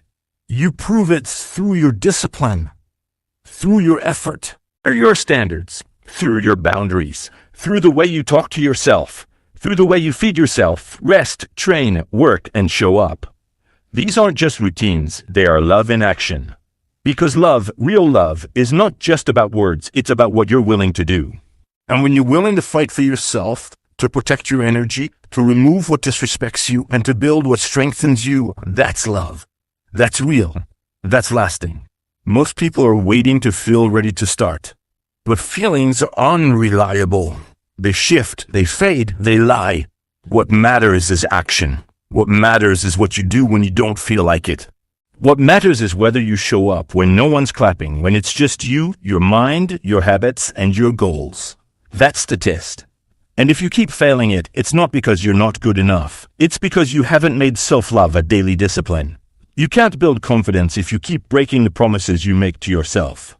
Every time you say you'll do something and you don't follow through, you weaken your own belief in you. And every time you keep your word, especially when it's hard, you strengthen your self-respect. That's what confidence is. It's not hype. It's not arrogance. It's the quiet knowing that you can trust yourself because you earned your own respect. And you don't need to be perfect. You just need to be consistent. You just need to care enough about yourself to keep showing up. And some days you'll feel tired. Some days you'll slip. But the goal is not perfection. The goal is progress. The goal is a standard that says, even when I fall, I will rise. Even when I'm tired, I won't give up on me. Even when life hits me hard, I won't treat myself like I'm worthless. That's how you shift. That's how you evolve. Not through grand gestures, but through steady proof. Proof that you will not betray yourself again. Proof that you will protect your energy. Proof that you will not tolerate disrespect, not even from yourself. You stop waiting to feel valuable and start acting like it. You stop talking about growth and start living it. You stop hoping for change and start building it brick by brick, day by day, decision by decision. Self-love is hard. It's not glamorous. It's not always feel good. Sometimes it's lonely. Sometimes it means walking away from people who once felt like home. Sometimes it means letting go of comfort that's been holding you back for years. Sometimes it means confronting truths about your past that you've been avoiding. But that's the price of becoming whole. That's the cost of real self-respect. The world has sold you a watered-down version of self-love. One that says it's about buying things, pampering yourself, or pretending everything is fine. But that's not love. That's distraction. Real love is rooted in truth. And the truth is that you've got work to do. There are parts of you that are still healing, still hiding, still holding back. And until you face them, you'll keep falling into the same cycles. But the good news is you can break them. Not by waiting, not by wishing, but by waking up each day and proving your love through your actions. When you treat yourself like someone who matters, you change everything. Your standards rise. Your vision sharpens. Your circle shifts. You stop chasing and start attracting. You stop begging and start building. You stop doubting and start deciding. And it all begins with one core truth that you are worth fighting for. You're not here to survive. You're here to thrive. You're here to lead yourself. You're here to break the pattern. You're here to build a life that reflects who you truly are. And no one can do that for you. No one can love you into loving yourself. That's your responsibility. And the day you take it seriously is the day your life begins to transform. Every morning you have a choice to prove your love to yourself. A choice to live aligned. A choice to rise above your excuses. A choice to honor your vision, not just when it's easy, but when it's hard. Especially when it's hard. Because those are the days that define you. Those are the days that build your character. And those are the days when your love for yourself matters most. You don't need to scream your worth to the world. Just prove it to yourself. Let your habits speak. Let your actions show. Let your effort reflect the respect you carry for your own potential. You don't owe anyone proof, but you do owe yourself the experience of living a life you're proud of. And that pride, it's not ego. It's the result of showing up for yourself over and over again. This life will test you. It will throw doubt at you. It will tempt you to lower your standards, to fall into old patterns, to betray your progress. But you are stronger than that. You are not who you used to be. You are not your past mistakes. You are not defined by who hurt you. You are defined by how you rise, how you grow, how you show up now. So choose to rise, choose to grow, choose to show up today with the same passion and discipline you'd show if your future depended on it, because it does. And never forget, every act of self-discipline, every boundary you hold, every decision you make that honors your truth is a declaration that you love yourself enough to stop settling. This isn't about being selfish. It's about being whole. Because when you take care of yourself, you show up better for the world. When you respect yourself, you stop allowing disrespect from others. When you believe in your worth, you inspire others to believe in theirs. And when you live each day proving your love to yourself, you become a force of strength, clarity, and purpose that nothing can shake. So wake up. Get clear. Stay consistent. Be honest with yourself. And no matter what happens, don't break the promise. Don't let a bad day make you forget who you're becoming. You're not here to repeat your past. You're here to lead your future. Start now. Keep going. And make every day a powerful message to yourself that says, I am worth it. I will show it, and I will never stop proving it.